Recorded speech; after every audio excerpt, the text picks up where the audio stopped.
الحمد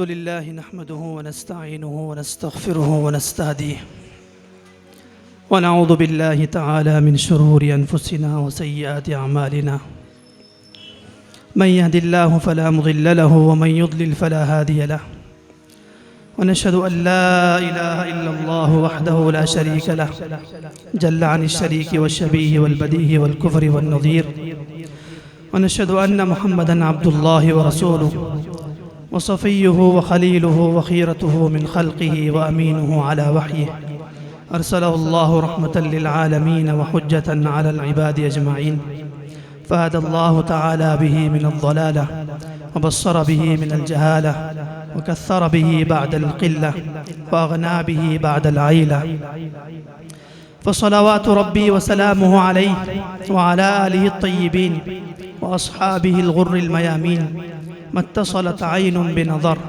ووعت أذن بخبر وسلم تسليما كثيرا أما بعد فأعوذ بالله من الشيطان الرجيم بسم الله الرحمن الرحيم فهل ينظرون إلا الساعة أن تأتيهم بغتة فقد جاء أشراطها وقال تعالى وإنه لعلم للساعة فلا تمترن بها واتبعون هذا صراط مستقيم قال النبي صلى الله عليه وسلم المهدي مني أجل الجبهة أقنى الأنف يملأ الأرض قسطا وعدلا كما ملئت ظلما وجورا ويملك 7 سنين رواه أبو داود صدق الله مولانا العظيم رب اشرح لي صدري ويسر لي أمري واحلل عقدة من لساني يفقه قولي رب زدني علما وارزقني فهما سبحانك لا علم لنا إلا ما علمتنا إنك أنت العليم الحكيم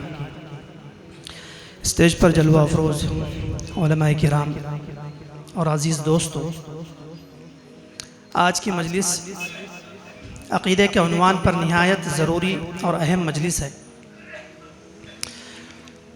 قرآن کریم میں کل 86 صورتیں ہیں مکی۔ ان 86 صورتوں کا خلاصہ اگر کوئی شخص آپ سے پوچھے تو مفسرین کہتے ہیں 4 چیزیں۔ نمبر 1 توحید، نمبر 2 رسالت، نمبر 3 صداقت قرآن، اور نمبر 4 قیامت۔ قرآن کریم کی 86 صورتوں کا جو اہم موضوع ہے، ان اہم موضوعات میں سے ایک موضوع ہے قیامت۔ اور قیامت کے بارے میں قرآن کریم کہتا ہے اس کا متعینہ وقت کسی کو معلوم نہیں ہے، لیکن قیامت کی کچھ علامات ہیں، وہ علامات قرآن کریم کہہ رہا ہے آ چکی ہے۔ اسی طرح 7 لاکھ سے زائد احادیث ہیں۔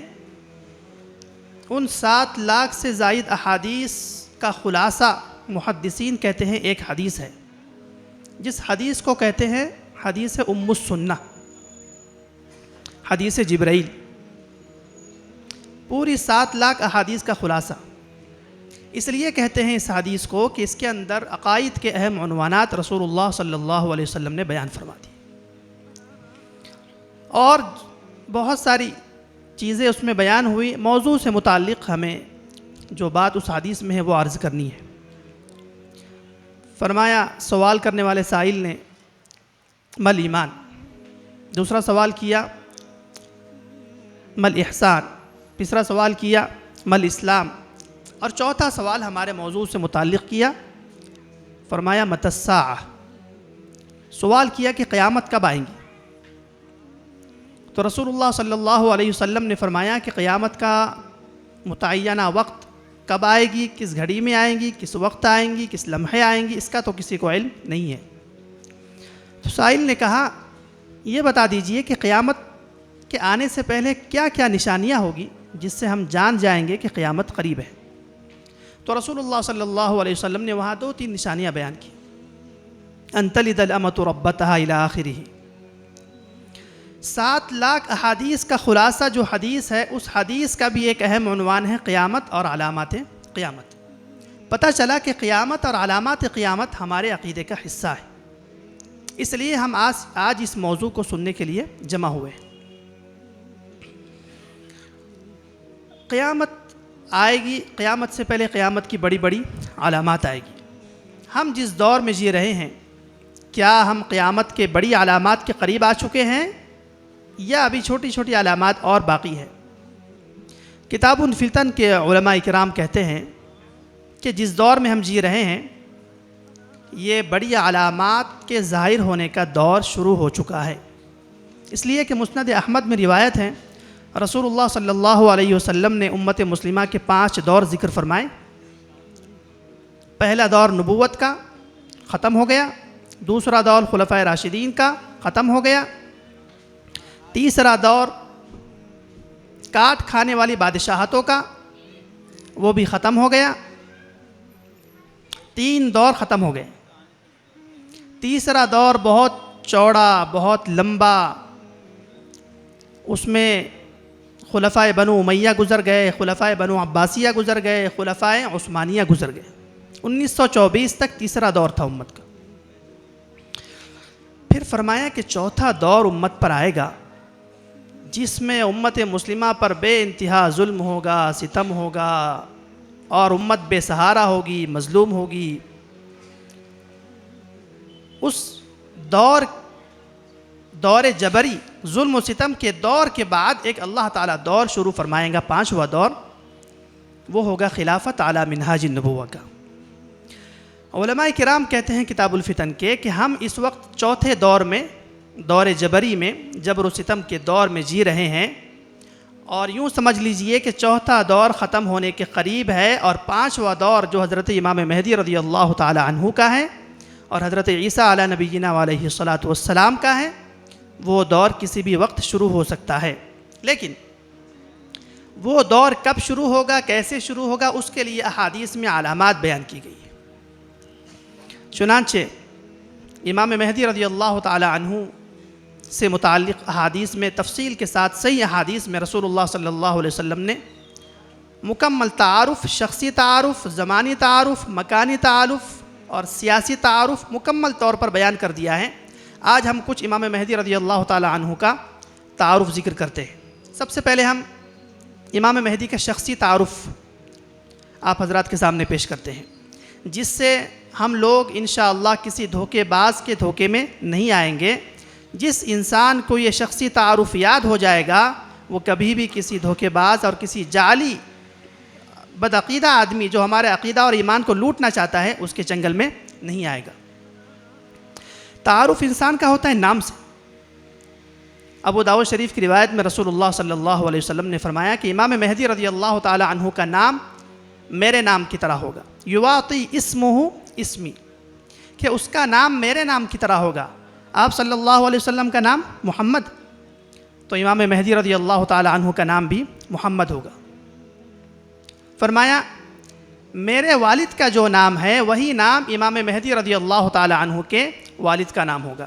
یواطی اسم ابی بسم ابی، ابو داؤد کی روایت ہے کہ آپ علیہ الصلاۃ والسلام کے والد گرامی کا نام عبداللہ تھا، تو امام مہدی رضی اللہ تعالی عنہ کے والد کا نام بھی عبداللہ ہوگا۔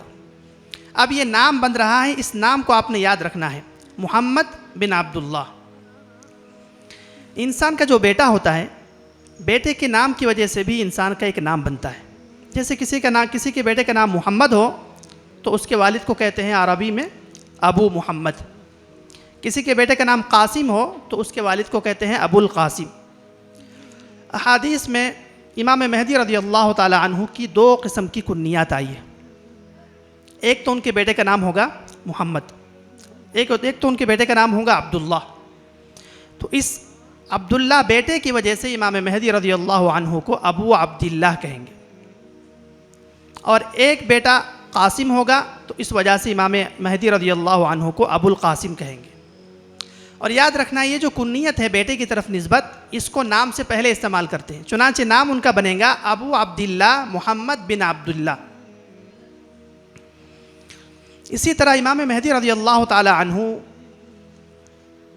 کہاں پیدا ہوں گے؟ اس لیے کہ پیدائش کے سلسلے میں بہت سارے لوگ دھوکہ دے رہے ہیں، امت کے سادہ لوح مسلمانوں کو اور نوجوانوں کو ورغلاتے ہیں، اور کسی ایسے علاقے میں پیدا ہوئے ہیں جہاں امام مہدی رضی اللہ تعالی عنہ کبھی پیدا ہونے والے نہیں ہیں اور اپنے آپ کو مہدی کہتے ہیں۔ ابو داؤد کی روایت میں ہے یخرج رجل من اہل المدینۃ ہاربا الی مکہ. کتاب الفتن کے علماء کہتے ہیں یہاں حدیث میں رجل من اہل المدینہ کا ذکر کیا، اس سے معلوم ہوا کہ امام مہدی رضی اللہ تعالی عنہ مدینہ میں پیدا ہو. اور کتاب الفتن نعیم بن حماد کی ایک روایت ہے، اس میں فرمایا کان مولدہ مکہ، کہ امام مہدی رضی اللہ تعالی عنہ کی ولادت مکہ میں ہوگی. دو قسم کے مقامات روایات میں آئے ہیں، یا تو امام مہدی رضی اللہ تعالی عنہ مکہ میں پیدا ہوں گے یا امام مہدی رضی اللہ تعالی عنہ مدینہ میں پیدا ہوں گے. ان دو علاقوں کے علاوہ دنیا کے کسی علاقے کا پیدا ہونے والا آدمی اگر اپنے آپ کو مہدی کہنے لگے تو وہ جھوٹا ہے. محمد بن عبداللہ المہدی المدنی، یا اگر مکہ کی پیدائش ہے تو المکی. شروع میں تعارف ذکر ہوگا، اس کے بعد نشانیاں ذکر کرنا شروع کریں گے. امام مہدی رضی اللہ تعالی عنہ کا لقب، نام تو محمد ہے، نام سے مشہور نہیں ہے، لقب سے مشہور ہے. لقب ہے مہدی. امام مہدی کو مہدی کیوں کہتے ہیں؟ مہدی کا معنی ہے جو آدمی ہدایت کے اتنے اونچے اور اعلیٰ مقام پر ہو کہ جس کے بعد وہ کبھی گمراہ نہ ہو، اور خود بھی ان اونچے اور اعلیٰ ہدایت کے اعلیٰ مقام پر ہو، اور اس کے ساتھ ساتھ اتنا اس کے اندر اتنی قابلیت ہو کہ وہ پوری امت مسلمہ کو ہدایت پر قائم رکھے، دشمنوں سے بچائے رکھے، ان کا ایمان، ان کے عقیدے کی حفاظت کرے. ایسے آدمی کو کہتے ہیں المہدی. ایک لقب مہدی ہے، اور ایک لقب بعض روایات میں ہے کہ ان کا ایک لقب ہوگا جابر. اور جابر کا معنی امت کو جوڑنے والا. جبیرتن سے امت مسلمہ کا حال، یہ دور وہی دور چل رہا ہے، پرسان حال نہیں ہے، کوئی شکستہ ہے، ٹوٹی ہوئی ہے، مظلوم ہے، پریشان ہے، کسی فریاد رس کے انتظار میں ہے. ایسی امت کو امام مہدی آ کر جوڑیں گے، ان کی شکستگی دور کریں گے، اس لیے ان کو کہتے ہیں جابر. تو نام بن گیا محمد بن عبداللہ المہدی المدنی الجابر. امام مہدی رضی اللہ تعالی عنہ کے نام کے ساتھ دعائیہ کون سا جملہ استعمال کرنا ہے؟ بہت سارے مسلمان ہمارے امام مہدی کے ساتھ جملہ استعمال کرتے ہیں علیہ السلام. علماء کہتے ہیں کہ یہ جملہ استعمال کرنا مناسب نہیں ہے، اس لیے کہ یہ جملہ انبیاء کرام علیہم السلام کے ساتھ خاص ہو گیا ہے. کسی ایسے آدمی کے لیے یہ جملہ استعمال کرنا جو نبی نہ ہو، یہ انسان کو دھوکے میں ڈال سکتا ہے، کہیں عام انسان اس کو نبی سمجھ بیٹھے. اس لیے کہ امام مہدی رضی اللہ تعالی عنہ نبی بھی نہیں ہے، صحابی بھی نہیں ہے، وہ اس امت کے مجتہد اور مجدد، دو مقامات ان کو حاصل ہوں گے. اس لیے ان کے ساتھ پھر کون سا جملہ استعمال کریں؟ علیہ السلام تو استعمال نہیں کرنا ہے. تو علماء کہتے ہیں ان کے لیے ہم نے استعمال کرنا ہے جو میں استعمال کر رہا ہوں، رضی اللہ عنہ. اب یہاں سوال ہو سکتا ہے کہ امام مہدی کو ابھی آپ نے کہا کہ صحابی نہیں ہے، تو پھر رضی اللہ عنہ کیسے استعمال کر سکتے ہیں؟ رضی اللہ عنہ تو صحابی کے لیے استعمال ہوتا ہے. فقہاء کرام نے کسی آدمی کے لیے رضی اللہ عنہ کہنے اور لکھنے کی 3 شرطیں بیان کی ہے. وہ تینوں شرطیں چونکہ امام مہدی رضی اللہ تعالی عنہ کے اندر پائی جاتی ہے، اس لیے ان کو ہم رضی اللہ عنہ کہہ سکتے ہیں. پہلی شرط ہے کہ اس آدمی کے ایمان کی گواہی موجود ہو، اور امام مہدی رضی اللہ تعالی عنہ کے ایمان کی گواہی احادیث سے رسول اللہ صلی اللہ علیہ وسلم نے دی ہے کہ ایک شخص آئے گا اور اس کے ذریعے سے پوری امت ہدایت پر قائم رہے گی اور دنیا پر غالب ہوگی. دوسری شرط ہے کہ اس شخص کی پوری زندگی ایمان پر گزرنا ثابت ہو، اور امام مہدی رضی اللہ تعالی عنہ کی حدیث کی روح سے پوری زندگی ایمان پر گزرنا ثابت ہے.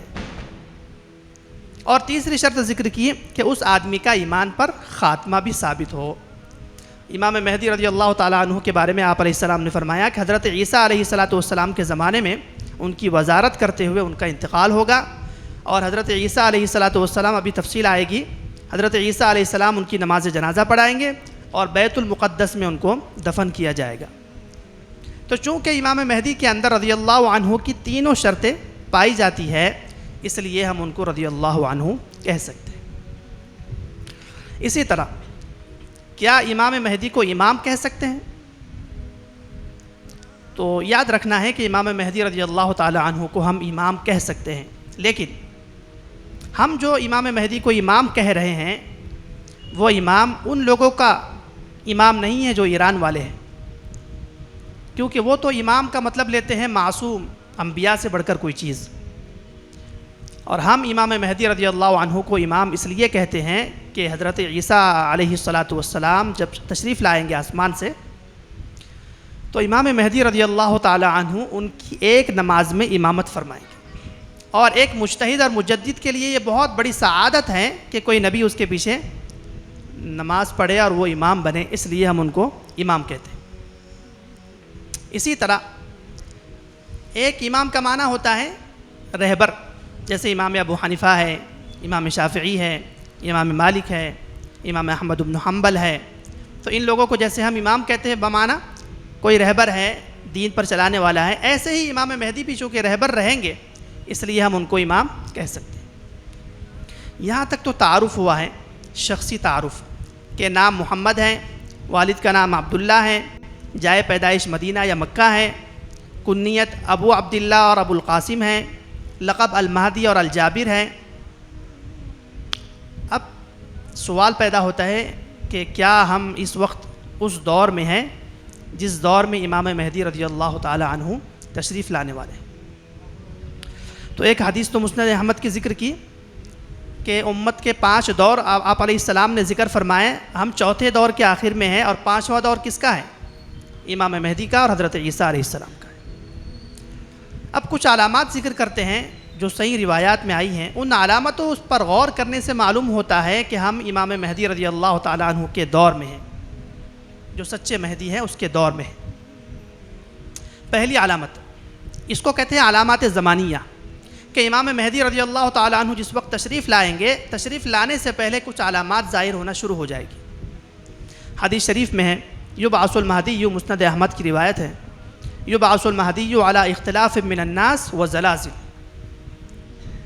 امام مہدی رضی اللہ تعالیٰ عنہ کے آنے سے پہلے تکوینی طور پر، یعنی اللہ تعالیٰ خود ایسا ماحول بنائے گا، ایسا نظام بنائے گا کہ جو نظام اور جو علامات اشارہ کرے گی کہ کوئی نہ کوئی انقلاب آنے والا ہے۔ کیا ہوگی نشانیاں؟ فرمایا لوگوں میں بہت زیادہ اختلافات شروع ہو جائے گی۔ یبعث المہدی علی اختلاف من الناس وزلازل، اختلافات طبیعتوں میں، خاندانوں میں، قبیلوں میں، علاقوں میں، ملکوں میں، یہاں تک کہ گھروں میں تک اختلافات آج پیدا ہو چکے ہیں۔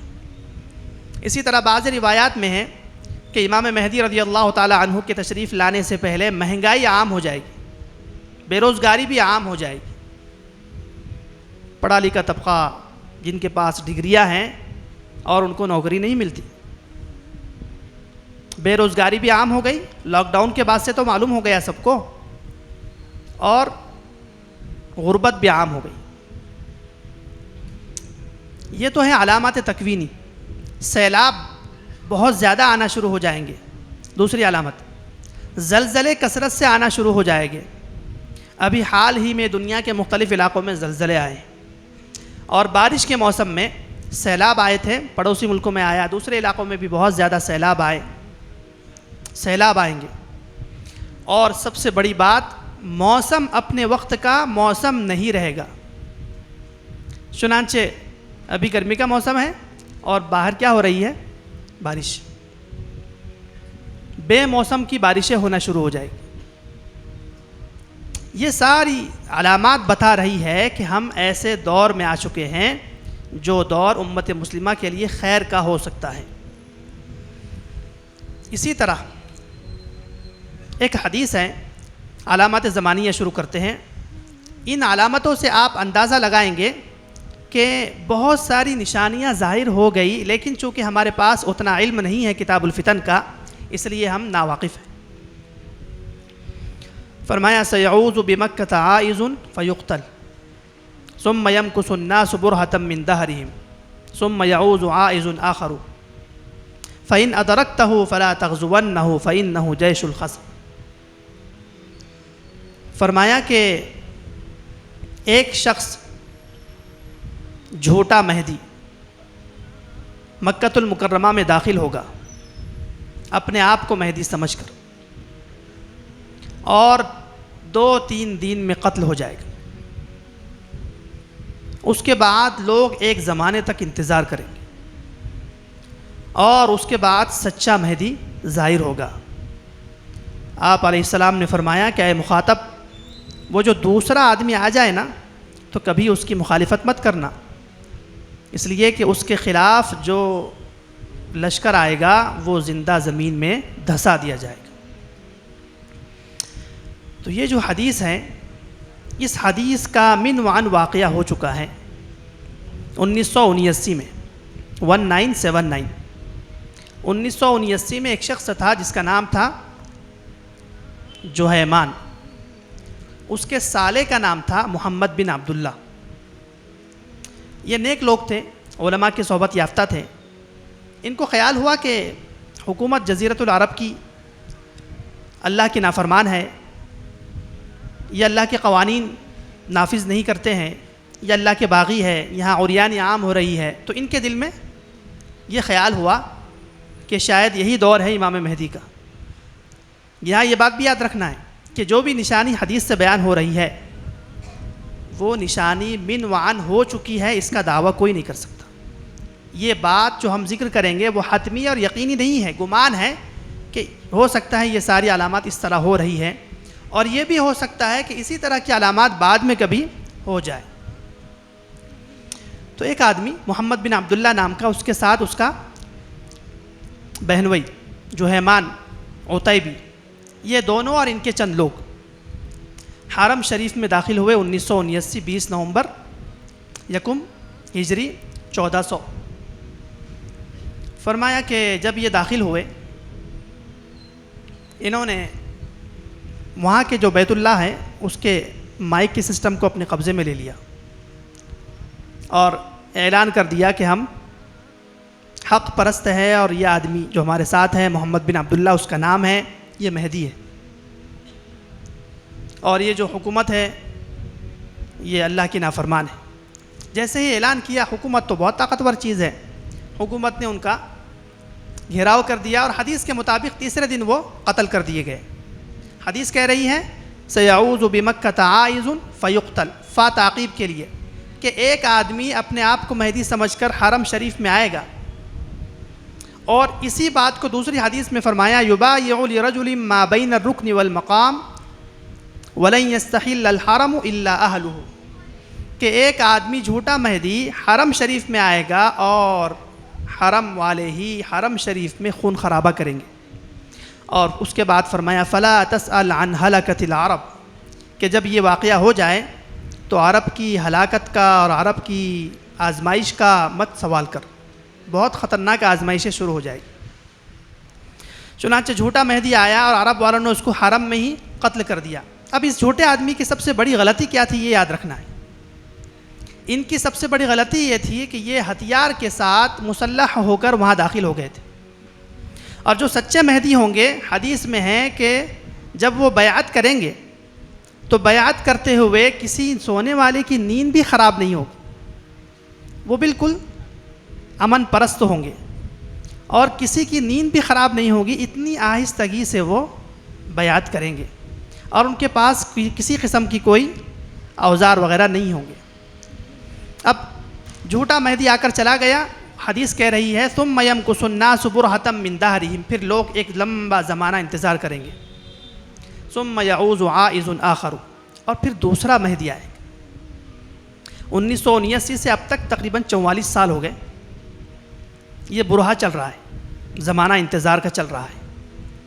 اب کسی بھی وقت وہ عائذ آخر دوسرا سچا مہدی آ سکتا ہے، اور حدیث کہہ رہی ہے فإن أدركته فلا تغزونه، اگر اس دوسرے آدمی کو تم حرم شریف میں دعویٰ کرتے ہوئے پالو تو اس کی خلاف ورزی مت کرنا۔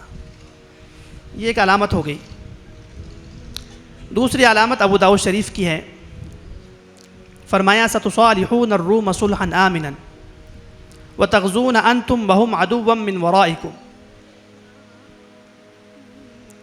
کہ مسلمان اور روم والے صلح کریں گے، اتحاد کریں گے اور مسلمان اور روم والے دونوں مل کر کسی تیسرے دشمن کو شکست دیں گے، ہرا دیں گے۔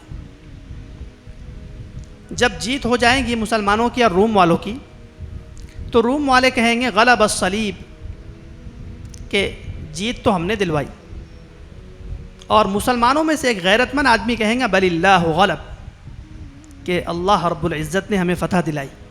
اس بات میں دونوں کا اتحاد ٹوٹ جائے گا، اور پھر فرمایا حین ذالک یغدر الروم وتجمع للملحمہ، کہ جب یہ اتحاد ٹوٹے گا تو ملحمہ اور امت پر خون ریز جنگوں کا دور شروع ہو جائے گا۔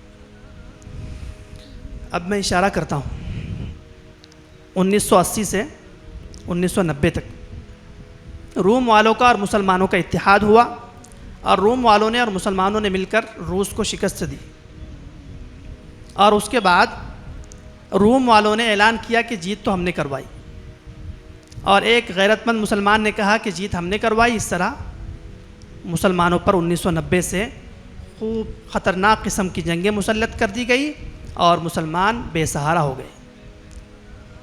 روم، یاد رکھیے حدیث میں جب رسول اللہ صلی اللہ علیہ وسلم روم کا لفظ استعمال کریں گے تو اس سے مراد ہوتا ہے عیسائی لوگ، عیسائی مذہب کے لوگ، اور اس وقت عیسائی مذہب امریکہ کا ہے۔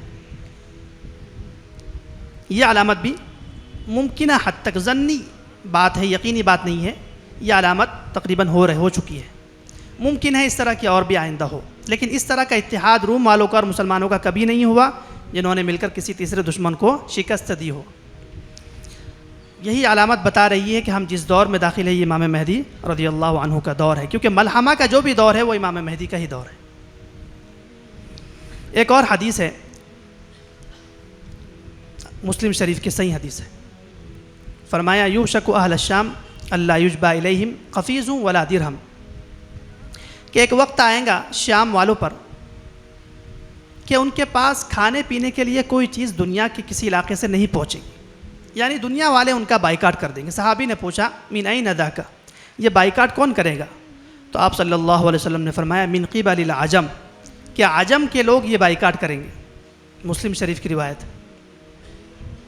چنانچہ ہم دیکھ رہے ہیں 2011 سے ملک شام کا ایسا بائیکاٹ ہونا شروع ہو گیا کہ علماء کہتے ہیں کتاب الفتن کے کہ اتنی بھوک پیاس مسلمانوں پر مسلط ہو گئی کہ ایک ایک نوالے کے لیے مسلمان عورتوں نے اپنی حرمتیں پامال کر دی،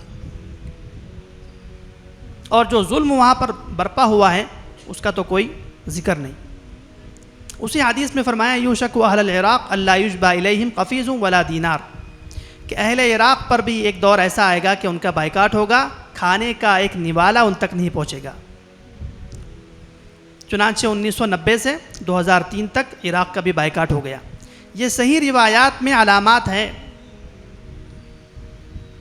اسی طرح ایک حدیث ہے کتاب الفتن نعیم بن حماد کی، آپ علیہ الصلاۃ والسلام نے فرمایا کہ شام میں، یاد رکھنا ہے امام مہدی صرف ہمارے نہیں ہیں، پوری دنیا کے مسلمانوں کے امام مہدی ہے، اس لیے ہم پوری دنیا کے حالات ذکر کریں گے تاکہ پوری امت ایک جماعت میں شامل ہو جائے۔ حدیث میں فرمایا شام میں ایک فتنہ شروع ہوگا جس کی بنیاد ہوگی بچے، اور یہ بچوں کی وجہ سے شروع ہونے والا فتنہ اتنا طول پکڑے گا کہ امام مہدی رضی اللہ تعالی عنہ تشریف لائیں گے، تب جا کر یہ فتنہ تھمے گا، اس سے پہلے یہ تھمنے والا نہیں ہے۔ سعید بن المسیب کہتے ہیں تکون فتنۃ بالشام کأن اولھا لعب الصبیان، کہ شام میں ایک فتنہ شروع ہوگا جس کی بنیاد بچے ہوں گے، اور ثم لا یستقیم امر الناس، لوگوں کا معاملہ پھر کہیں تھمے گا نہیں، یہاں تک کہ امام مہدی رضی اللہ تعالی عنہ تشریف لائیں گے اور عدل و انصاف کا نظام قائم کریں گے۔ 2011 میں 15 بچوں نے، حوران نام کا علاقہ ہے شام میں، اس حوران نام کے علاقے میں 15 بچوں نے اپنے ظالم جو بادشاہ ہیں وہاں پر، اس کے خلاف انہوں نے دیوار پر ایک جملہ لکھ دیا۔ مختلف بچے تھے، حمزہ، الخطیب، سمیر، جاسم، یہ BBC کی رپورٹ ہے۔ انہوں نے لکھ دیا ارحل یا بشار، بس ایک جملہ لکھا، کیونکہ اہل سنت بہت زیادہ ہیں تو انہوں نے ظلم سے تنگ آ کر یہ جملہ لکھ دیا کہ تم یہاں سے چلے جاؤ۔ کہتے ہیں کہ حکومت وقت نے ان کو گرفتار کر کے قید میں ڈال دیا۔ مسلمانوں کو جب معلوم ہوا تو وہ احتجاج کرنے کے لیے آ گئے، اور وہاں سے 2011 سے مسلمانوں پر سرعام ظلم ستم شروع ہوا، اور اتنا بڑھتا گیا، ابھی ذکر کیا شام میں اتنا ظلم بڑھ چکا ہے کہ ایک ایک لقمے کے لیے وہاں حرمتیں پامال ہو جاتی ہیں۔ اب اس حدیث پر ہم جب غور کرتے ہیں کہ شام میں ایک فتنہ بچوں کی وجہ سے شروع ہوگا، اب دنیا کے سارے ممالک وہاں کود چکے ہیں اس ظلم و ستم کو ختم کرنے کے لیے، لیکن ظلم و ستم تھمنے کا نام نہیں لے رہا ہے، اور حدیث کہہ رہی ہے امام مہدی رضی اللہ تعالی عنہ تشریف لائیں گے، تب جا کر شام کا فتنہ ختم ہوگا۔ پتہ چلا 2011 کے بعد سے ہی یہ حالات بننا شروع ہو گئے کہ امام مہدی رضی اللہ تعالی عنہ تشریف لا سکتے ہیں۔ اسی طرح حدیث میں ہے، یہ علامات زمانیہ ہیں جو 1980 سے 2015 تک ہم نے ذکر کیے۔ ان سے ظنی طور پر ہمیں معلوم ہو رہا ہے کہ امام مہدی کے دور میں ہم چل رہے ہیں، لیکن امام مہدی کس وقت آئیں گے، کس گھڑی آئیں گے، کس لمحہ آئیں گے، کس سال آئیں گے، اس کا کسی کو علم نہیں ہے۔ امام مہدی کا آنا مغیبات میں سے ہے، اور غیب کے بارے میں کسی کو کچھ علم نہیں ہے، اس لیے کوئی وقت متعین کرنا 2024 میں آئیں گے، 2025 میں آئیں گے، فلاں وقت آئیں گے، اس طرح وقت کی تعین کرنا گمراہی ہے، اور اس سے بہت سو کا ایمان خطرے میں جا سکتا ہے۔ ہاں بس ہم صحیح احادیث میں جو بیان کی گئی علامات ہیں اس کو بیان کریں گے اور تیاری کریں گے۔ امام مہدی کے بارے میں کتاب الفتن نعیم بن حماد میں ہے کہ محرم کے مہینے میں آئیں گے، اتنا معلوم ہے، 10 محرم کو ظاہر ہوں گے۔ اب 10 محرم کو آئیں گے، اس سے پہلے 3-4 مہینے سے کچھ حالات بنیں گے جو صحیح روایات میں ہیں۔ محرم سے پہلے ہے ذی الحج، پھر ذی القعدہ، اس سے پہلے شوال، اس سے پہلے رمضان۔ تو رمضان میں جو علامات ظاہر ہوں گی وہ نہایت ضعیف ہے، اس لیے اس کو ذکر نہیں کرنا ہے، جو صحیح روایت ہے اس کو ذکر کرتے ہیں۔ فرمایا تکون اختلاف عند موت خلیفہ، یہ ابو داؤد کی روایت ہے کہ جزیرۃ العرب کے ایک بادشاہ کا انتقال ہوگا، اور اس کے انتقال کے بعد یقتتل عند کنزکم ثلاثۃ کلہم ابن خلیفہ ثم لا یستقیم امر الناس علی شیء، کہ جزیرۃ العرب کے ایک بادشاہ کا انتقال ہوگا اور اس کے 3 شہزادے بادشاہت کے لیے آپس میں لڑائی کریں گے، وہ چھوٹی موٹی لڑائی ہوگی۔ یقتتلو کا معنی ہوتا ہے معمولی لڑائی، خون خرابہ بھی ہو سکتا ہے۔ یہ جو لڑائی ہے یہ ہوگی شوال، ذی قعدہ، ذی الحجہ۔ آپ صلی اللہ علیہ وسلم نے فرمایا کہ جزیرۃ العرب پر کوئی حکمران نہیں ہوگا، ایک بادشاہ کا انتقال ہو چکا ہے، 3 شہزادے اس کے بادشاہت کی دوڑ میں آپس میں قتل و قتال کر رہے ہیں، اس لیے نظام کوئی نہیں ہے جزیرۃ العرب میں، اس لیے دنیا کے جو حج کرنے والے حاجی ہیں اس سال بہت کم جائیں گے، اور لاک ڈاؤن میں جب ہم نے دیکھ لیا ہے کہ حاجی کم ہو سکتے ہیں۔ فرمایا کہ وہ جو حاجی کم جائیں گے نا، ان کم حاجیوں میں امام مہدی رضی اللہ تعالی عنہ کو تلاش کرنے کے لیے 7 علماء جائیں گے، العلماء السبعہ، 7 علماء۔ وہ 7 علماء اپنی جگہ روحانیت کے امام، صحیح العقیدہ، تقوی طہارت کے امام، وہ سارے علماء بغیر پیشگی اطلاع کے، ان کا آپس میں کوئی تعلق نہیں، اس طرح حرم شریف میں جمع ہوں گے جیسے اصحاب کہف بغیر کسی اطلاع کے حرم شریف میں جمع ہو گئے تھے۔ یہ 7 علماء وہاں حرم میں پہنچے حج کرنے کے لیے، اور یہ پریشان ہے کہ کوئی جزیرۃ العرب کا حاکم نہیں ہے، امت کا خون بہہ رہا ہے، امت پرسان حال ہے، اور کیسے ہم ایسے آدمی کو تلاش کریں جس کے ذریعے سے قسطنطنیہ فتح ہو جائے۔ آپس میں سلام کریں گے اور کہیں گے آپ کیوں آئے؟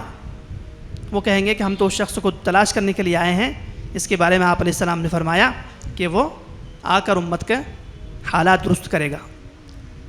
7 علماء جمع ہو گئے، اور جمع ہونے کے بعد یاد رکھنا ہے کہ یہ 7 علماء امام مہدی رضی اللہ تعالی عنہ کی علامات شخصیہ، علامات زمانیہ، علامات مکانیہ، علامات شرعیہ، علامات سیاسیہ اور جزیرۃ العرب کے مکمل حالات کا ان کو علم ہوگا۔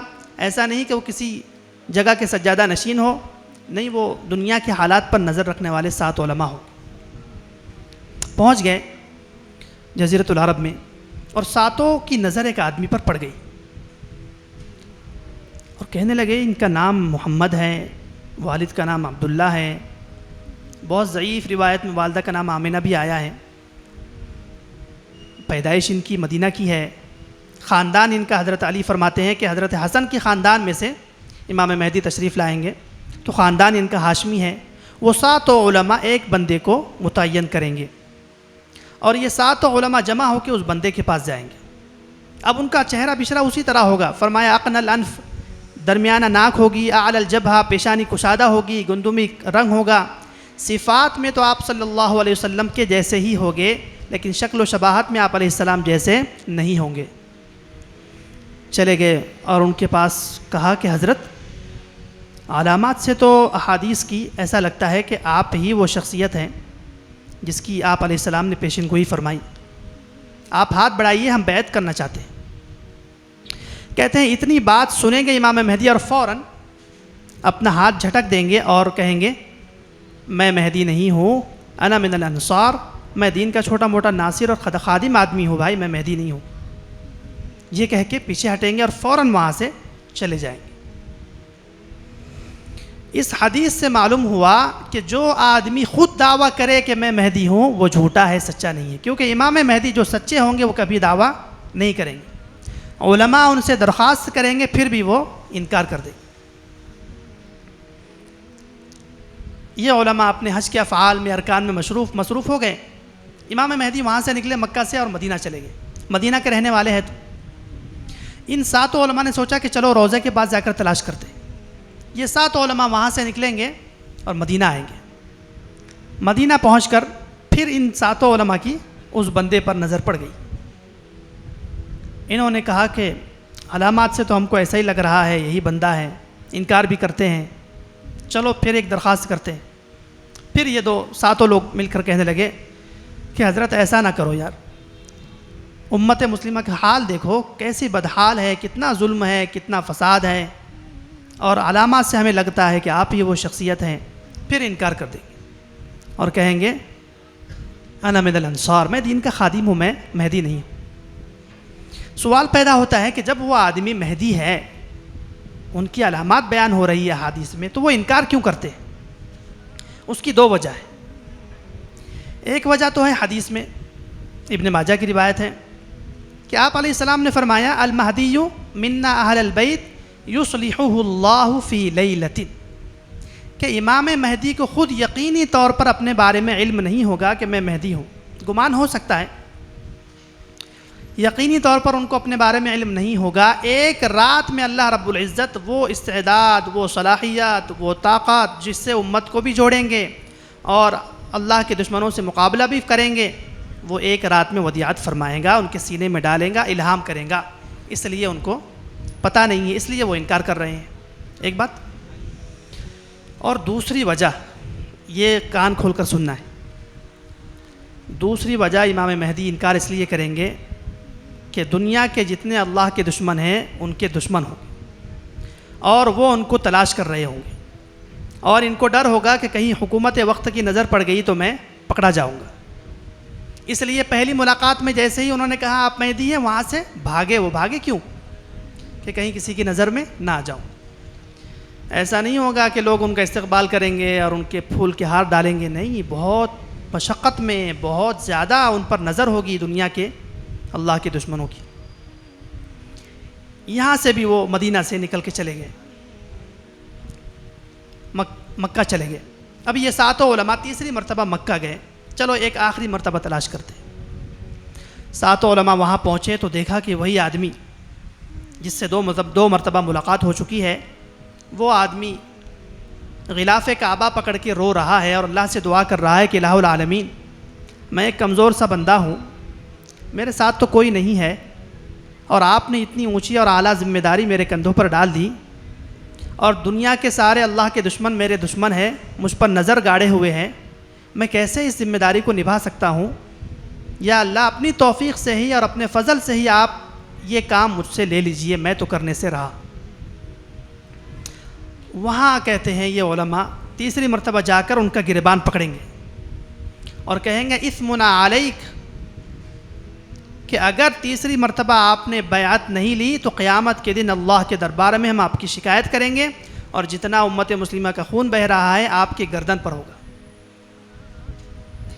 اس وقت امام مہدی، چونکہ رات میں ہی الہام ہو چکا ہوگا، امام مہدی کہیں گے کہ جی ہاں، آج کی رات میں اللہ رب العزت نے وہ مقام مہدویت مجھے ودیعت کیا ہے۔ کیا ہے یہ مقام مہدویت؟ قرآن کریم میں 4 مقامات ہیں: من النبیین والصدیقین والشہداء والصالحین۔ سب سے اونچا اور اعلیٰ مقام انبیاء کا، پھر صحابہ کا۔ علماء کہتے ہیں کہ انبیاء اور صحابہ کے بعد اور شہداء اور صالحین سے پہلے درمیان میں یہ مہدویت کا مقام ہے، اس لیے کہ وہ اس امت کے مجدد اور مجتہد ہیں۔ یہ مقام اللہ تعالیٰ ان کو عطا فرمائے گا۔ چنانچہ وہ 7 علماء سے، اب غور کرنا ہے، سچا مہدی پہلی بیعت لے گا 7 علماء سے، خاموشی میں، حرم کے اندر۔ اس کے بعد روایات میں ہے کتاب الفتن کی کہ عشاء کا وقت ہوگا اور وضو کر کے وہ آئیں گے، اور جگہ آپ علیہ الصلاۃ والسلام نے متعین کر دی ہے، ما بین الرکن والمقام، حجر اسود اور مقام ابراہیم کے درمیان آئیں گے، اور وہاں آ کر عوام الناس سے بیعت کریں گے۔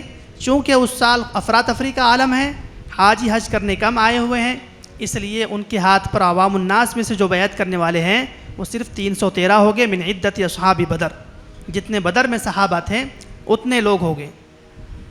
وہاں آئیں گے حجر اسود اور مقام ابراہیم کے درمیان، حرم شریف میں، کسی اور علاقے میں سچا مہدی نہیں آنے والا ہے۔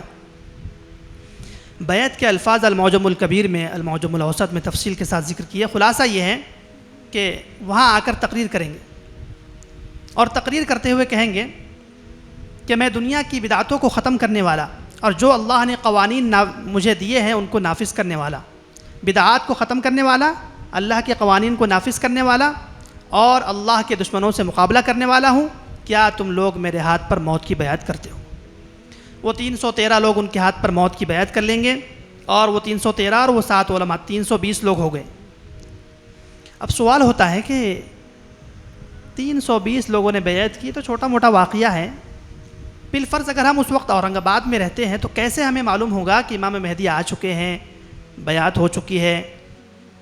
تو اس کے لیے بھی حدیث میں ایک عجیب علامت ذکر کی، دور والوں کے لیے۔ جتنے لوگ دور رہتے ہیں ان کو اس علامت سے پتہ چل جائے گا۔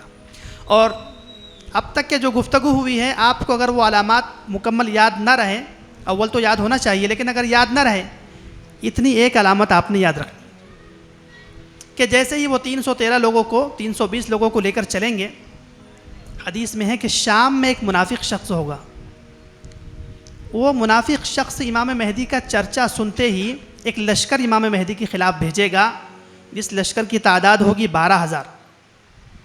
وہ 12,000 کا 12,000 لشکر جب آئے گا امام مہدی کے خلاف، وہ تو مکہ میں ہے، مدینہ سے گزرنا ہے، اس کو شام سے آ رہا ہے، تو حدیث میں فرمایا مدینہ کے قریب ایک میدان ہے جس کا نام ہے البیدہ۔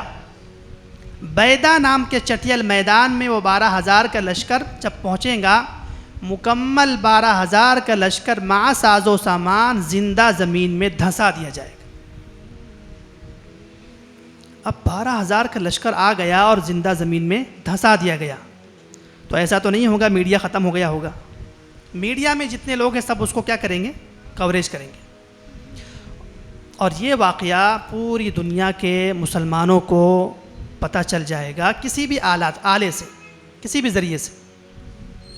حدیث کہتی ہے کہ صرف 2 آدمی اس میں زندہ بچیں گے، ایک اس بدبخت کو جا کر اطلاع کرے گا کہ ہمارا بیڑا غرق ہو گیا، اور ایک آدمی امام مہدی رضی اللہ تعالیٰ عنہ کو اطلاع کرے گا کہ اللہ تعالیٰ نے آپ کی کرامت ظاہر کر دی ہے۔ اب یہ پوری دنیا میں چرچا ہو گیا۔ یہاں حدیث کہہ رہی ہے یأتی ابدال الشام وعصائب اہل العراق، کہ اس واقعے کی خبر سن کر شام کے جتنے ابدال ہوں گے، حدیث میں ہے کہ دنیا میں 70 ابدال ہوتے ہیں، حضرت علی فرماتے ہیں 70 ابدال دنیا میں ہوتے ہیں، اور ہر وقت 40 ابدال شام میں رہتے ہیں۔ سبحان اللہ، 40 ابدال شام میں۔ تو وہ شام کے ابدال اور عراق کے اولیاء اور دنیا کے تمام مسلمان اس واقعے کی خبر سنتے ہی سمجھ جائیں گے کہ جس کے خلاف یہ لشکر آیا وہ آدمی سچا مہدی ہے اور اس کے قریب جانا چاہیے۔ اس طرح محدثین کہتے ہیں، علماء کہتے ہیں کہ امام مہدی کے پاس جب لوگ پہنچنا شروع ہو گئے تو اس طرح ان کا جو لشکر ہوگا، ابھی سینکڑوں میں تھا، ہزاروں میں ہو جائے گا۔ اسی طرح یاد رکھنا ہے کہ امام مہدی صرف مسلمانوں کے لیے نہیں ہے، کیونکہ دنیا میں 4 ارب سے زائد لوگ ہیں جو اللہ کو نہیں مانتے ہیں، تو ان کے لیے بھی اللہ تعالیٰ نے ایک انتظام کیا ہے۔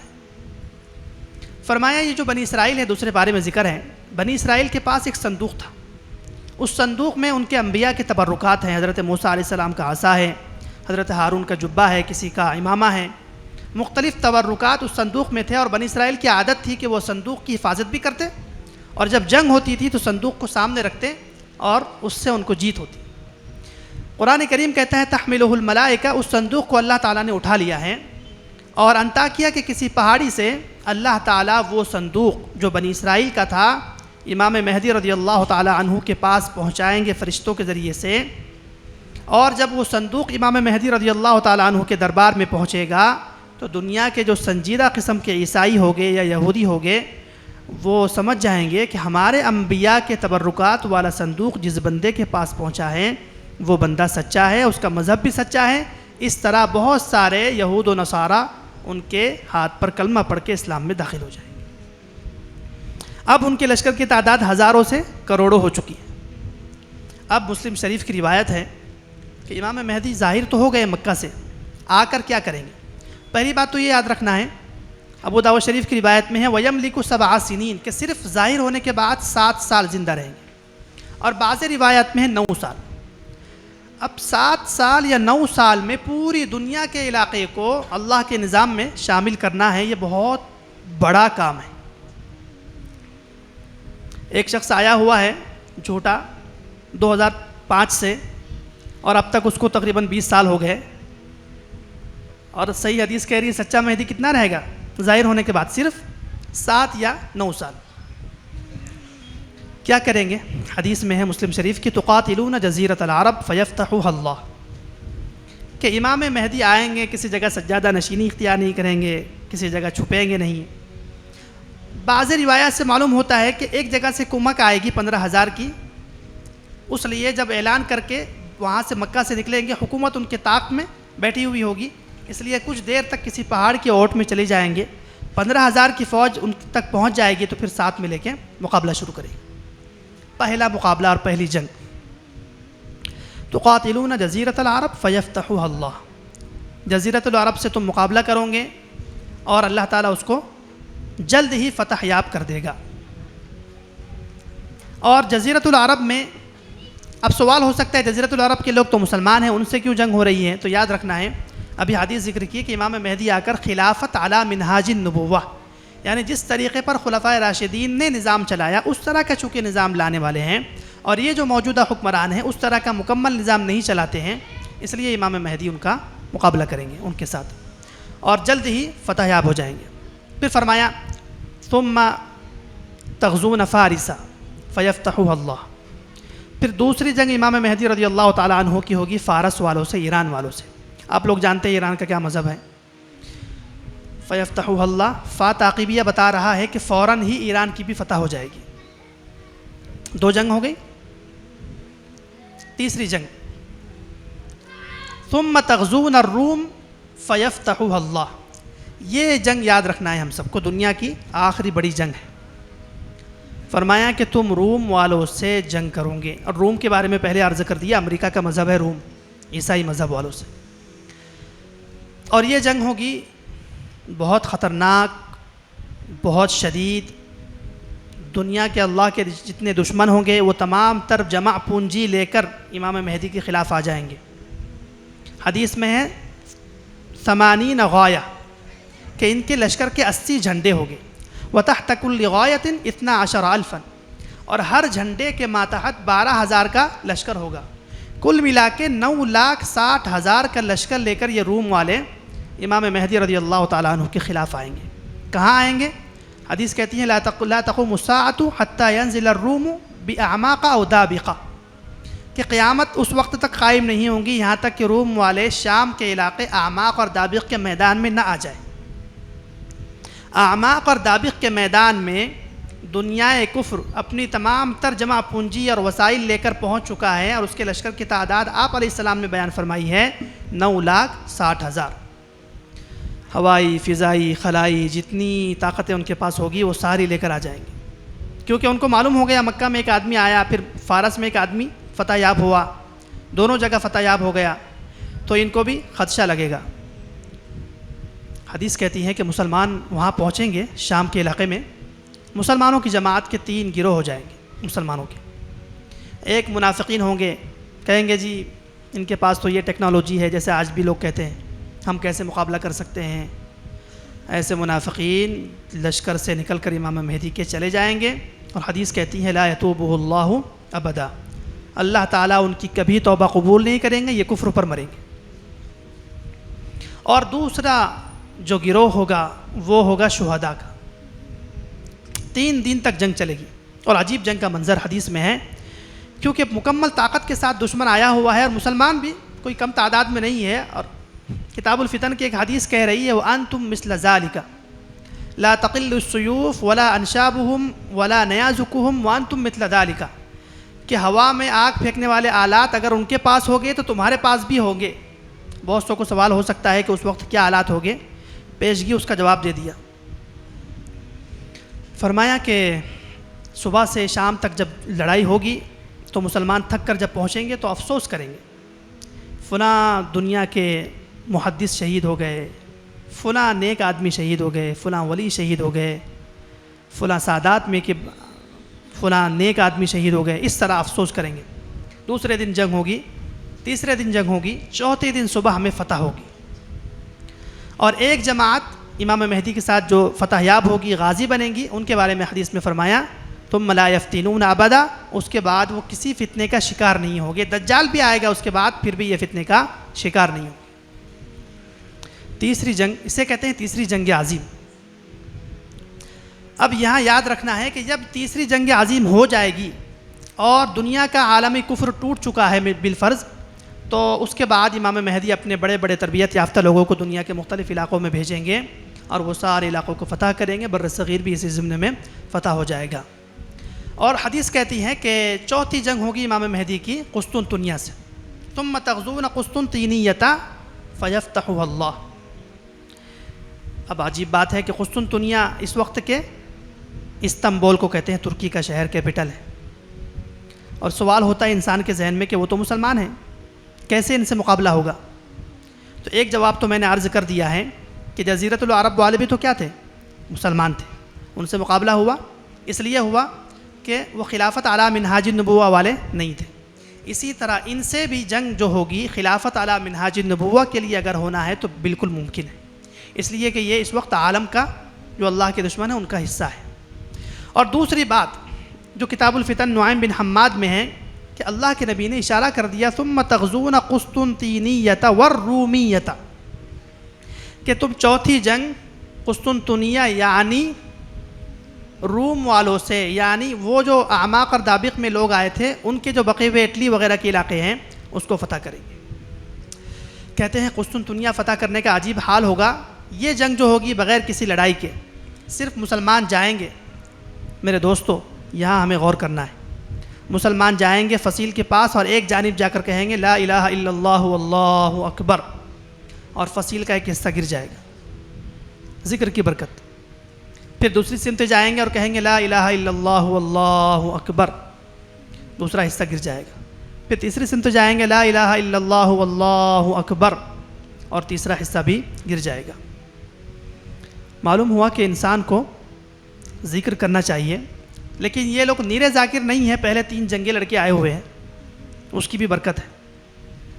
فرمایا کہ مسلمان اندر داخل ہوں گے، قسطنطنیہ کے اندر داخل ہو کر مال غنیمت جمع کرنے کے لیے مصروف ہو جائیں گے، اور اپنی تلواریں زیتون کے درختوں پر لٹکا کر مال غنیمت تقسیم کر رہے ہوں گے کہ اتنے میں کوئی آواز لگانے والا آواز لگائے گا دجال نکل چکا ہے۔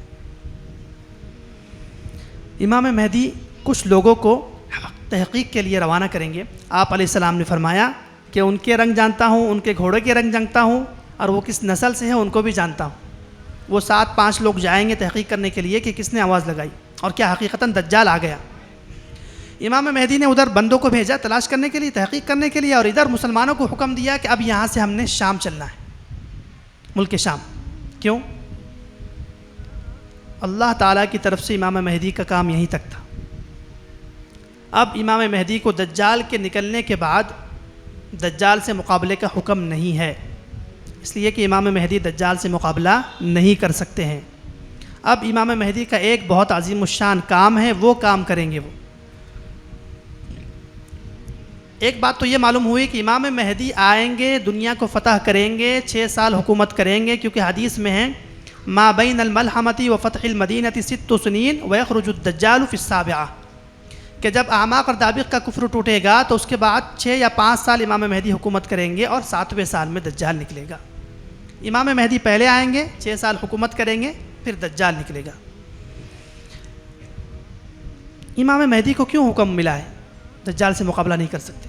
اس لیے کہ دجال ہے بطور آزمائش، اور اللہ تعالیٰ چاہتا ہے کہ ہم لوگوں کے ایمان کا امتحان لیں، اس کی آزمائش کریں۔ اس لیے امام مہدی کے لیے حکم ہے کب آپ نے جانا ہے غوطہ شہر، جو شام میں شہر ہے، اس کو بنانا ہے ہیڈ کوارٹر۔ حدیث میں ہے کہ دجال کے زمانے میں تمہارا ہیڈ کوارٹر غوطہ شہر ہوگا، وہاں امام مہدی جائیں گے۔ مسلمان جب شام میں داخل ہو رہے ہوں گے قسطنطنیہ سے نکل کے، تو پہلی جو آواز تھی کہ دجال نکل چکا ہے، وہ تو شیطان کی آواز تھی، لیکن جب مسلمان شام میں داخل ہو رہے ہوں گے تو یقیناً دجال نکل جائے گا، اور اللہ تعالیٰ کی طرف سے حکم ہوگا کہ آپ نے اب حضرت یوسف علیہ السلام والا کردار ادا کرنا ہے، کہ حضرت یوسف علیہ السلام نے قحط کے زمانے میں مسلمانوں کے ساتھ معاش کا انتظام کیا اور معاشی خدمت کی۔ امام مہدی کو بھی یہی حکم ہے کہ دجال کے آنے سے پہلے حدیث کہتی ہے کہ 1 سال ایسا آئے گا کہ آسمان سے 1/3 بارش ختم، زمین سے 1/3 فصل ختم۔ دوسرا سال آئے گا آسمان سے 2/3 بارش ختم، 2/3 فصل ختم۔ اور تیسرا سال یعنی جس سال دجال آئے گا، نہ آسمان سے ایک قطرہ برسے گا، نہ زمین سے ایک دانہ اگے گا، پوری دنیا میں قحط طاری ہوگا۔ امام مہدی کو حکم ہے کہ دجال سے مسلمانوں کو بچانے کے لیے ایک تو غوطہ شہر شام میں جانا ہے، اور وہاں جا کر حضرت یوسف علیہ السلام کی طرح 1 سال 2 مہینے 14 دن دجال پورا رہے گا، تو 1 سال 2 مہینے 14 دن آپ نے مسلمانوں کی خوراک کا انتظام کرنا ہے۔ اس سے یہ بھی معلوم ہوا کہ جو مسلمان مکہ اور مدینہ میں رہیں گے وہ بھی دجال کے فتنے سے بچیں گے، اسی طرح جو مسلمان امام مہدی کے ساتھ غوطہ شہر میں پناہ گزین ہوں گے وہ بھی دجال کے فتنے سے بچیں گے۔ امام مہدی وہاں چلے گئے اور دجال نکل گیا۔ اب دجال کے موضوع سے متعلق کچھ گفتگو کر کے بات کو اختتام تک پہنچاتے ہیں۔ پہلا سوال ہوتا ہے کہ دجال کیا انسان ہے یا کوئی اور مخلوق ہے؟ اس لیے کہ جو گمراہ لوگ ہیں وہ دجال کو انسان نہیں مانتے۔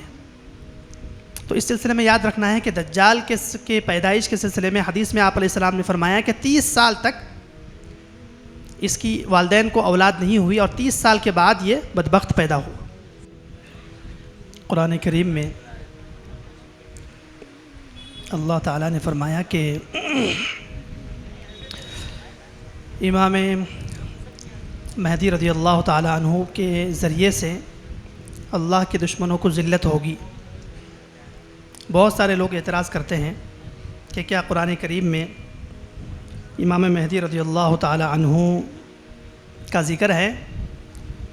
تو ایک آیت ذکر کرتے ہیں، پہلے پارے میں ہے لہم فی الدنیا خزی ولہم فی الآخرۃ عذاب عظیم، کہ یہود و نصارہ کے لیے دنیا میں رسوائی ہوگی۔ علامہ قرطبی رحمہ اللہ نے فرمایا کہ یہ جو دنیا میں رسوائی کا ذکر ہے یہود و نصارہ کے لیے، یہ امام مہدی رضی اللہ تعالیٰ عنہ کے دور میں ہی ہوگا۔ اس سے محدثین کہتے ہیں اور علماء کہتے ہیں کہ امام مہدی کا ذکر قرآن کریم میں ہے۔ اسی طرح ایک آیت میں ہے لیظہرہ علی الدین کلی، کہ اللہ نے اسلام اس لیے بھیجا ہے تاکہ تمام مذاہب پر اسلام غالب آ جائے، اور یہ جو تمام مذاہب پر اسلام غالب آئے گا یہ بھی امام مہدی رضی اللہ تعالیٰ عنہ کے دور میں ہی ہوگا۔ اب ایک سوال امام مہدی کا کر کے دجال کا ذکر کرتے ہیں۔ سوال ہوتا ہے کہ کیا امام مہدی کے دوست اور دشمن ہیں، اور کون لوگ ہوگے جو امام مہدی کے سب سے پہلے لشکر میں شامل ہو جائیں گے، اور کون لوگ ہوگے جو امام مہدی کے دشمن بنیں گے؟ تو مختصراً ہم ذکر کرتے ہیں 3 ان کے دوست ہیں اور 3 ان کے دشمن ہیں امام مہدی کے، جو سب سے پہلے ان کے ساتھ شامل رہیں گے۔ پہلے دشمنوں کا ذکر کرتے ہیں۔ پہلا دشمن امام مہدی کا جزیرۃ العرب کے حکمران، جن سے ان کی پہلی جنگ ہوگی۔ دوسرا دشمن شام کا وہ منافق جس نے 12,000 کا لشکر بھیجا تھا اور اس کا لشکر بیدا نام کے چٹیل میدان میں دھس گیا تھا۔ اور تیسرا دشمن روم والے یعنی عالم کفر، جو اعماق اور دابق میں ٹوٹ گیا تھا۔ یہ تین ان کے بڑے دشمن ہیں۔ اسی طرح تین ان کے بڑے حامی اور ناصر ہوں گے، انصار میں سے ہوں گے۔ سب سے پہلا جزیرۃ العرب میں وہ لوگ جو امام مہدی رضی اللہ تعالی عنہ کے آنے سے پہلے یعنی ظاہر ہونے سے پہلے اللہ کے دشمنوں کے خلاف برسر پیکار ہوں گے، پہلے سے وہ ان کے سب سے بڑے حامی بنیں گے، ان کا ہی ہاتھ پاؤں بنیں گے اور انہی کے ذریعے سے انقلاب آئے گا۔ تو جزیرۃ العرب کے برسر پیکار لوگ نمبر 1۔ نمبر 2، وہ 7 علماء جو امام مہدی رضی اللہ تعالیٰ عنہ کو حرم سے نکالیں گے اور ان کو بیعت پر مجبور کریں گے، یہ بھی امام مہدی کے بہت بڑے حامی ہیں۔ اور تیسرے نمبر پر حدیث میں ہے کہ خراسان کے علاقے سے ایک لشکر نکلے گا سیاہ جھنڈوں کا، قد جاءت من قبل خراسان۔ اور ترمذی کی روایت میں ہے کہ تخرج رایات السود من المشرق ثم لا يرده شيء حتى تنصب بإيليا، کہ خراسان کے علاقے سے سیاہ جھنڈے نکلیں گے اور ان جھنڈوں کو دنیا کی کوئی طاقت روک نہیں پائیں گی یہاں تک کہ وہ فلسطین میں جا کر قبضہ کر لیں گے۔ تو خراسان کا جو علاقہ ہے یہ آپ علیہ الصلوۃ والسلام کے زمانے میں بہت بڑا علاقہ ہے، 7 لاکھ مربع میل کا علاقہ ہے۔ اس میں سے 6 لاکھ مربع میل کا علاقہ یہ افغانستان کا ہے، اور 2 لاکھ مربع میل کا علاقہ ایران کا ہے جس میں اہل سنت رہتے ہیں، اور بخارا، سمرقند، یہ سارے علاقے کو خراسان کہتے ہیں۔ اور حدیث کہہ رہی ہے کہ یہاں سے سیاہ جھنڈے نکلیں گے، اور اللہ کے نبی نے فرمایا کہ جب تم دیکھو اذا رأیتم الرایات السوداء فأتوها ولو حبوا على الثلج، کہ جب سیاہ جھنڈوں کو دیکھو تو اس میں شامل ہو جانا، اگرچہ برف پر گھسٹ کر تمہیں اس میں شامل ہونا پڑے۔ تو یہ تیسرا ان کا حامی گروہ ہوگا، سب سے بڑا۔ اور چوتھے نمبر پر پھر ہم سارے مسلمان امام مہدی کے منتظر ہیں۔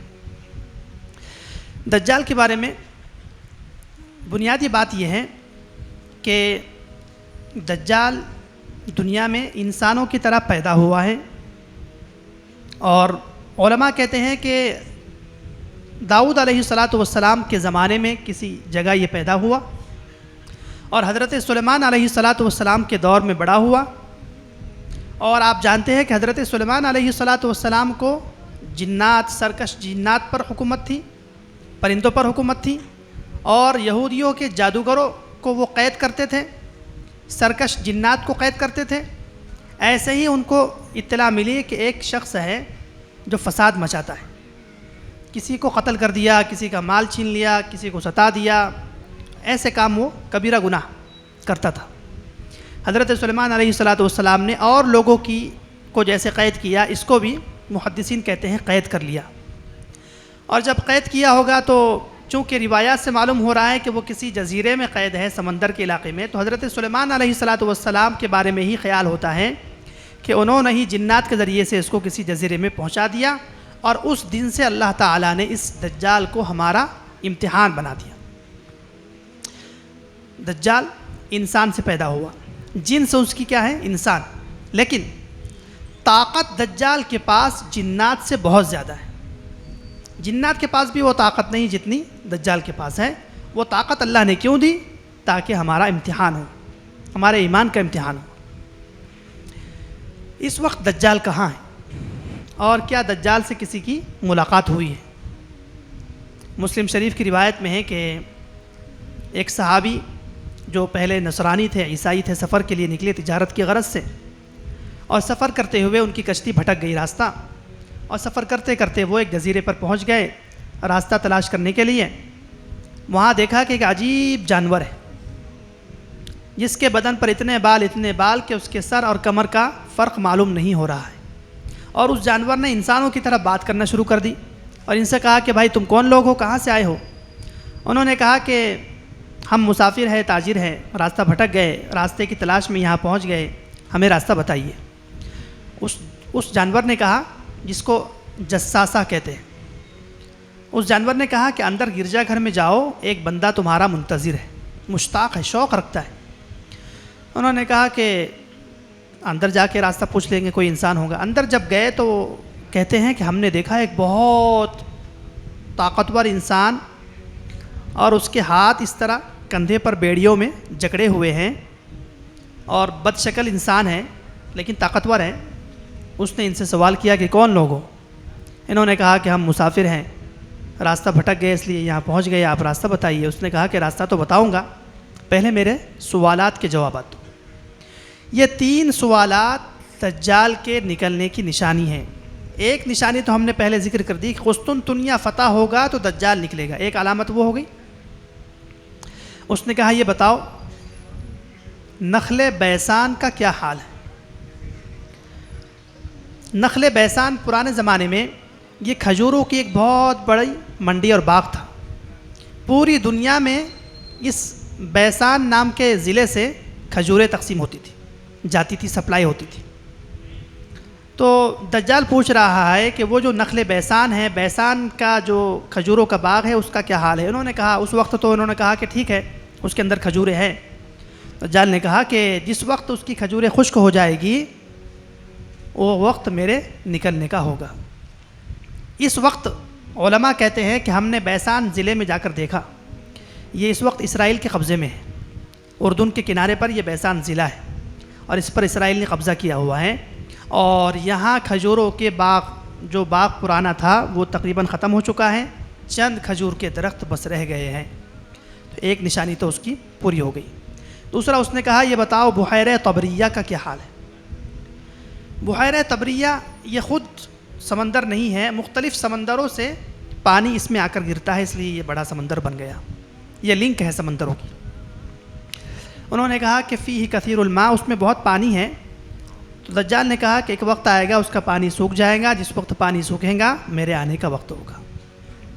اس وقت بحیرہ طبریہ بھی اردن کے علاقے میں ہے، اور پہلے اس کا 16 ہاتھ پانی ہوتا تھا، اس وقت 4 ہاتھ سے کم تک پہنچ چکا ہے، خشک ہونے کے قریب ہے۔ اور تیسرا اس نے کہا یہ بتاؤ عین زغر کا کیا حال ہے؟ حضرت لوط علیہ السلام کی بیٹی ہے، ان کا نام ہے زغر۔ ان کا جب انتقال ہوا، ان کو دفن کیا گیا، تو ان کے مزار اور ان کے قبر کے بغل میں جو نہر اور چشمہ بہتا تھا اس کا نام پڑ گیا ان کے نام پر، عین زغر۔ دجال نے پوچھا عین زغر کا کیا حال ہے؟ انہوں نے کہا کہ اس میں پانی ہے۔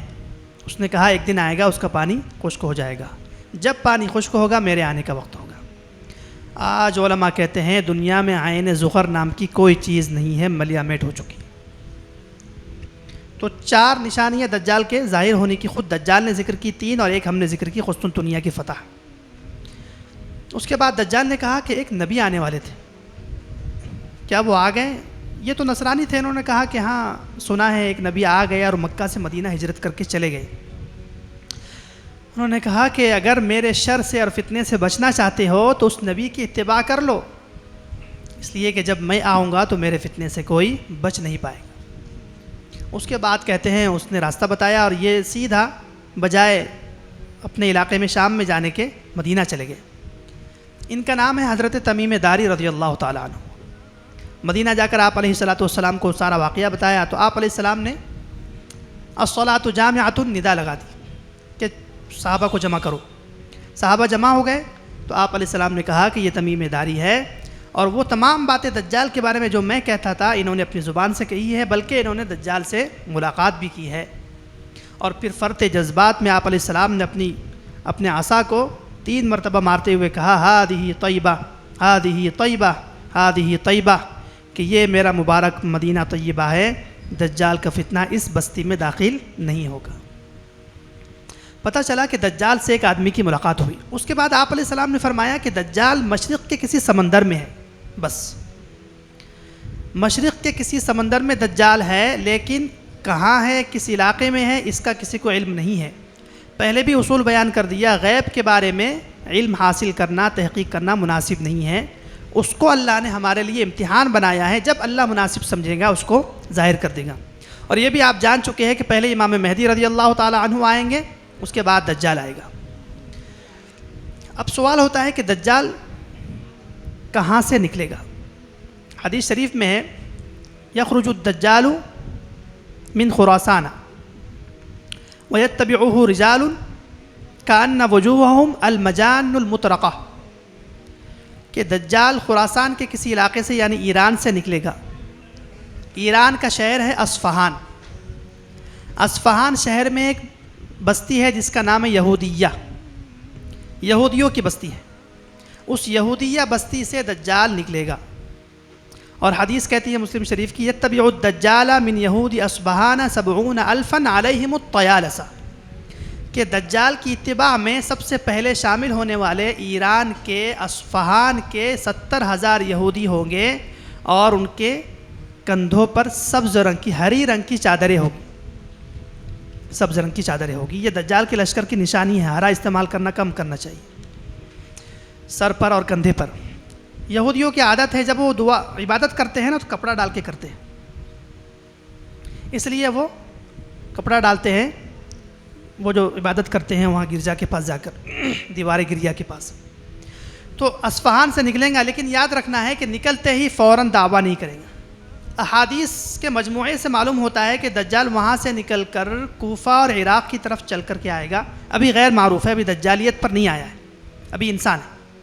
چلتا ہوا وہاں سے عراق اور کوفہ میں آئیں گا، اور بعض روایات سے معلوم ہوتا ہے کہ وہ کسی منبر پر خطیب بنے گا، اور خطیب تقریر کرتے ہوئے پہلے نبوت کا دعویٰ کرے گا، پھر خدائی کا دعویٰ کرتے ہوئے کہے گا کہ کیا ابھی وقت نہیں آ گیا کہ تم مجھے خدا مان لو؟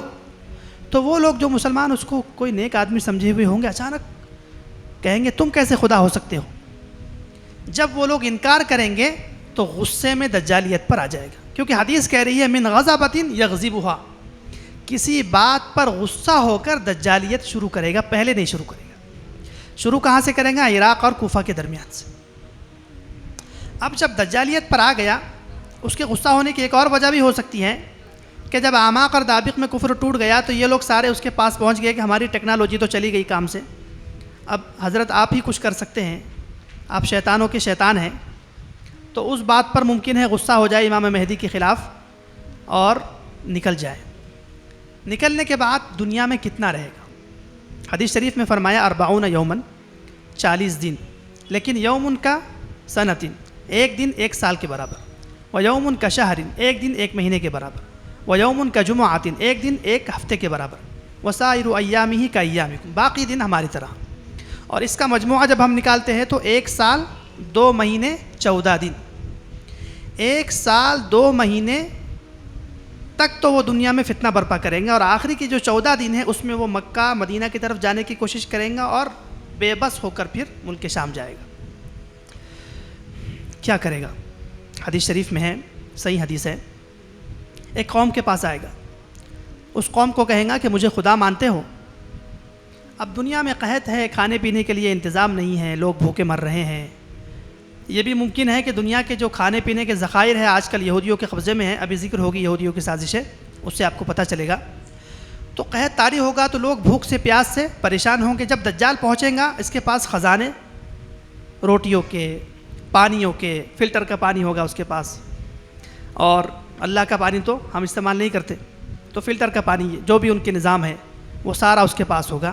تو لوگ اس کو، جو بے ایمان قسم کے ہیں وہ تو اس کو فوراً قبول کر لیں گے، کھانا پانی چاہیے ان کو۔ تو کہتے ہیں جیسے ہی وہ اس کا دعویٰ قبول کریں گے، یأمر السماء فتمطر، آسمان کو حکم دیں گا، آسمان سے بارشیں برسنا شروع ہو جائیں گی۔ اور یاد رکھنا ہے یہ حقیقی بارش ہے، مصنوعی بارش نہیں، حقیقی بارش ہو رہی ہے، اللہ نے اس کو یہ تصرف دیا ہے ہمارے امتحان کے لیے۔ والارض فتنبت، زمین کو حکم کریں گا، زمین غلہ اگا دے گی۔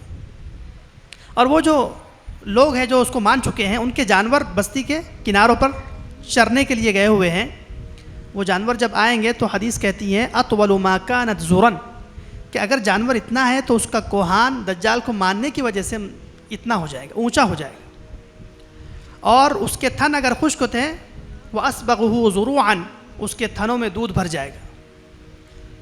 مسلمانوں سے وہ لوگ کہیں گے یار تم عجیب لوگ ہو، اس نے ہمارے جانور بڑے کر دیے، اس نے ہمارے لیے جانوروں میں دودھ بھر دیا، اس نے کھانے پینے کا انتظام کیا، تم کیوں اس کو خدا نہیں مانتے؟ مسلمان کہیں گے ہمارا خدا تو ایک اللہ ہے، اس کے علاوہ ہم کسی کو معبود نہیں مانتے۔ جیسے ہی مسلمانوں کے پاس جا کر کہیں گا مجھے خدا مانو، مسلمان انکار کریں گے۔ بس حدیث کہتی ہے فَيُصْبِحُونَ مُمْحِلِينَ لَيْسَ فِي أَيْدِيهِمْ شَيْءٌ مِّنْ أَمْوَالِهِمْ کہ رات میں تو بہت سارا مال تھا، دجال کو جیسے ہی نہ مانا اور انکار کر دیا، صبح جب اٹھیں گے تو اموال میں سے کوئی شے، کوئی چیز مال میں سے ان کے پاس باقی نہیں رہے گی، نہتے ہو جائیں گے۔ ایک دن، 2 دن، 3 دن کی بھوک تو انسان برداشت کر سکتا ہے، 4-5 دن ہو جائیں گے اور بندہ مسلمان اپنے گھر آئے گا، گھر میں دیکھیں گا کہ بچہ بھوک سے بلک رہا ہے، بیوی محبت کرنے والی بھوکی ہے، ماں پرورش کرنے والی بھوکی ہے، پورا گھر بھوکا ہے، تو انسان کو یہ آنسو برداشت نہیں ہوں گے، اور کہتے ہیں کہ جوش میں کہیں گا کہ کہیں سے رزق لاتا ہوں، اور اس خیال سے وہاں سے نکلے گا، سامنے دجال کو دیکھے گا۔ اب اس کا بہت بڑا امتحان ہے کہ دجال کے سامنے سارے خزانے ہیں غذا کے، روٹیوں کے، اور اس بندے کا دل کا حال یہ ہے کہ پارا پارا ہو چکا ہے، گھر میں سب بھوکے۔ حدیث میں ہے کہ مومن، لفظ مومن کا جب ذکر ہوتا ہے، مومن دجال کو دیکھتے ہی کہیں گا کہ اپنے سارے گھر بار کو بھوکا مر جانا میں برداشت کر لوں گا، لیکن دجال کو خدا نہیں مانوں۔ بس اس خیال سے وہ گھر کی طرف آئے گا، اور عجیب حدیث میں اللہ کے نبی نے فرمایا کہ اس وقت مسلمانوں کی صفت فرشتوں کی طرح ہو جائے گی، اور جس طرح فرشتے ذکر و عبادت کر کے اپنا پیٹ بھرتے ہیں، مسلمان بھی دجال کے زمانے میں ذکر و عبادت کر کے پیٹ بھریں گے، سبحان اللہ، الحمدللہ، لا الہ الا اللہ، اللہ اکبر کہیں گے اور ان کا پیٹ بھر جائیں گے۔ لیکن میرے دوستو یہ تو ان کا بھرے گا جن کو ذکر کی عادت ہے۔ بتاؤ ہم دن میں کتنا ذکر کرتے ہیں اللہ کو، یا کبھی ہم بھوکے ہوتے ہیں تو کبھی اللہ کی طرف رجوع کرتے ہیں، ذکر کرتے ہیں؟ تو دن کا تھوڑا سا حصہ ہمیں ذکر کرنا چاہیے، تاکہ ایسے امتحان کے دور میں ہم دجال کو نعوذ باللہ خدا نہ سمجھ بیٹھے، اللہ کی طرف رجوع کر کے اللہ سے یہ راز و نیاز کریں۔ یہاں سے چلے گا، ایک آدمی کے پاس جائے گا، مومن کے پاس، اور اس کو قتل کرے گا۔ وہ مومن اس کو کہے گا کہ میں تجھے خدا نہیں مانتا۔ جیسے ہم کہتے ہیں امریکہ خدا نہیں ہے، وہ چاہے جتنی ٹیکنالوجی والا ہو، وہ خدا نہیں ہے، خدا تو اللہ ہے۔ فَمَن يَكْفُرْ بِالطَّاغُوتِ وَيُؤْمِن بِاللَّهِ فَقَدِ اسْتَمْسَكَ بِالْعُرْوَةِ الْوُثْقَىٰ۔ یہ صفت ہمیں آج بنانی پڑے گی، اس لیے کہ حالات بہت سنگین ہوں گے دجال کے آنے تک، اور یہ زمانہ قریب ہے، تو طاغوت کا انکار کرنا پڑے گا۔ تو مومنین دجال کا انکار کریں گے تو مومن کو ایک قتل کر دے گا، اپنے ماننے والوں سے کہیں گا کہ زندہ کر دوں، وہ کہیں گے جی ہم تو پہلے ہی آپ کو مانتے ہیں، کر دے تو بہت اچھا، اور یقین بڑھ جائے گا، اس کو زندہ کرے گا۔ اور مومن اس کے بعد کہیں گا اب تو مجھے پکا یقین ہو گیا تم دجال ہو، کذاب ہو، جھوٹے ہو، تم خدا نہیں ہو سکتے، اس لیے کہ پیغمبر صلی اللہ علیہ وسلم نے فرمایا تم ایک مرتبہ تو مومن کو قتل کر سکتے ہو، دوسری مرتبہ قتل نہیں کر سکتے۔ یہ سنتے ہی غصے میں آ کر اس کو قتل کرنے کے لیے دوڑے گا، اور حدیث کہتی ہے اس کی گردن پر تانبا آ جائے گا۔ وہ صفت جو حضرت اسماعیل علیہ السلام والی تھی وہ اس کے اندر آ چکی ہے۔ غصے میں آ کر اپنی جہنم میں ڈالے گا، اور حدیث کہتی ہے جو ہی وہ جہنم میں جائیں گا دراصل وہ جنت میں چلا جائے گا، اس لیے کہ دجال تو ہے ہی الٹ اور خلط ملط کرنے والا، اس کی جو جنت ہوگی وہ دراصل جہنم ہوگی، اس کی جو جہنم ہوگی وہ دراصل جنت ہوگی۔ اب اس کو معلوم ہوگا کہ ایک دہشت گرد ہے شام میں، وہاں چلتے ہیں، ساری دنیا کو فتنے میں مبتلا کر دیا، اور جائیں گا۔ آخر میں ذکر ہوگا انشاءاللہ کہ دجال کے فتنوں سے بچنے کے لیے ہم نے کیا کیا عمل کرنا ہے۔ پہلے مکہ جائے گا، فرشتہ پہرے پر کھڑا ہوگا، فرشتہ اس کو بھگا دے گا۔ پھر مدینہ جائیں گا، مدینہ کو دور سے پہاڑ پر چڑھ کر دیکھے گا، اور کہیں گے یہ سفید گھر محمد کا ہے، اور وہاں بھی حضرت جبرائیل علیہ السلام تشریف فرما ہوں گے، اس کو مار کر بھگا دیں گے۔ تو اس کو اطلاع ملی ہے کہ شام میں مسلمان ہے، غوطہ شہر میں پناہ گزین امام مہدی رضی اللہ تعالی عنہ ہے، وہاں پہنچیں گا۔ میرے دوستو عجیب حال ہے، وہاں مسلمانوں کا خوف اور ڈر کا عجیب عالم ہے۔ ان کے دل میں یہ خوف ہے کہ کہیں اس طرف سے دجال آ جائے، کہیں اس طرف سے دجال آ جائے، اور وہ 1 سال 2 مہینے مکمل اس خوف کے عالم میں نمازیں پڑھتے ہیں۔ بنو امیہ کی جو جامع مسجد ہے وہاں نمازیں بھی پڑھتے ہوں گے اور وہاں جو بھی ان کے پاس انتظام ہے کھانے پینے کا وہ کھاتے ہوں گے، لیکن ہر وقت ان کے دل میں ایک ڈر لگا ہوا ہے کہیں سے دجال نہ آ جائے۔ اور اب اطلاع مل گئی امام مہدی کو دجال آ رہا ہے، تو امام مہدی رضی اللہ تعالیٰ عنہ مجبوراً اپنی صفوں کو درست کریں گے۔ فجر سے پہلے صفیں درست کر لی اور نماز کے لیے بنو امیہ کی جامع مسجد میں آ گئے۔ اب مسلمانوں میں خوف ہے، فجر کی نماز کا وقت ہے، مسجد بھری ہوئی ہے، جتنے مسلمان ہیں وہ سارے وہاں موجود ہیں امام مہدی کے ساتھ، اور امام مہدی نماز پڑھانے کے لیے مصلی پر جا چکے ہیں، اقامت ہو چکی ہے، اور ایک دم شور اٹھ گیا کہ حضرت عیسیٰ علیہ السلام نازل ہو رہے ہیں۔ کیا مسلمانوں کے دل کا حال ہوگا، اور وہ جو 1 سال 2 مہینے کا جو ڈر خوف ہوگا، حضرت عیسیٰ علیہ السلام کی آمد کی خوشخبری میں دل اچھل جائیں گے اور نعرہ تکبیر بلند کریں گے، اور امام مہدی رضی اللہ تعالیٰ عنہ اور مسلمان حضرت عیسیٰ علیہ السلام کو اتارنے کے لیے جائیں گے۔ حضرت عیسیٰ علیہ السلام دمشق شہر میں آئیں گے، اور امام مہدی اور حضرت عیسیٰ علیہ السلام الگ الگ ہے، اس لیے کہ بخاری شریف کی روایت ہے کیف انتم اذا نزل فیکم ابن مریم حکما مقسطا و امامکم منکم، کہ جب عیسیٰ ابن مریم علیہ السلام نازل ہوں گے تو تمہارا امام تم میں سے ہوگا، یعنی عیسیٰ علیہ السلام بھی اس کے پیچھے نماز پڑھیں گے۔ اور محدثین کہتے ہیں یہ جو امام کہا، یہ امام مہدی کو امام کہا، کس نے کہا؟ رسول اللہ نے امام کہا، اس لیے ہم بھی انہیں امام کہہ سکتے ہیں۔ کہاں اتریں گے؟ مسلمانوں کے ذہنوں میں ہے کہ مسجد کا مشرقی مینارہ بنو امیہ کی، وہاں اتریں گے، لیکن یہ بات درست نہیں ہے۔ وہاں دمشق شہر میں ایک خالی اکیلا مینارہ نور الدین زنگی رحمہ اللہ نے مجاہدین کی علامات کے طور پر بنایا تھا، اکیلا مینارہ ہے، وہ مسجد نہیں ہے، اور وہ بہت اونچا ہے۔ مفتی رفیع عثمانی رحمہ اللہ تعالی وہاں گئے اور انہوں نے جا کر دیکھا باضابطہ اپنی آنکھوں سے، اور انہوں نے کہا کہ یہ مینارہ ہے جس پر حضرت عیسیٰ علیہ السلام نازل ہوں گے۔ مسجد سے آگے ہے وہ، کس طرح نازل ہوں گے؟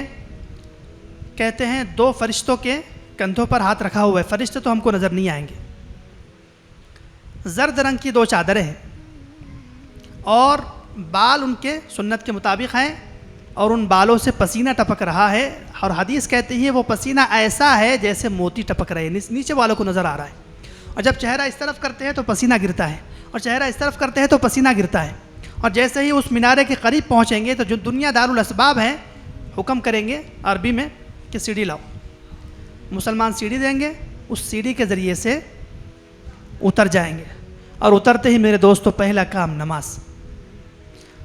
نماز کے ذریعے سے ہی طاقت حاصل کر کے دجال کا مقابلہ کریں گے، اور ہم میرے دوستو نماز کو اہم نہیں سمجھتے، تو نماز کی تیاری فوراً کریں گے۔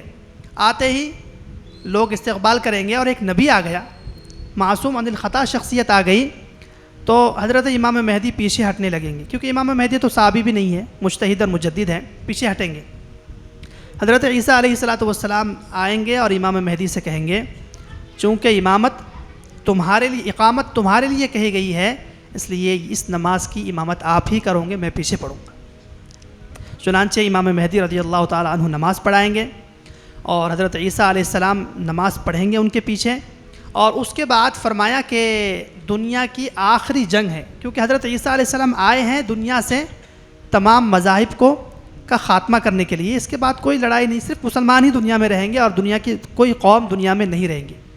وہاں سے نکلیں گے، عیسیٰ علیہ السلام بھی ہے ساتھ میں، حضرت امام مہدی وزیر ہے، اور مسلمانوں نے صف پہلے ہی لگا دی تھی، اور دجال وہاں دمشق کے قریب شام میں کھڑا ہوا ہوگا، اس کے ساتھ بھی یہودی بہت سارے ہوں گے۔ حضرت عیسیٰ علیہ السلام کے بدن میں اللہ تعالیٰ ٹیکنالوجی کی اعلیٰ کوالٹی پیدا کریں گے،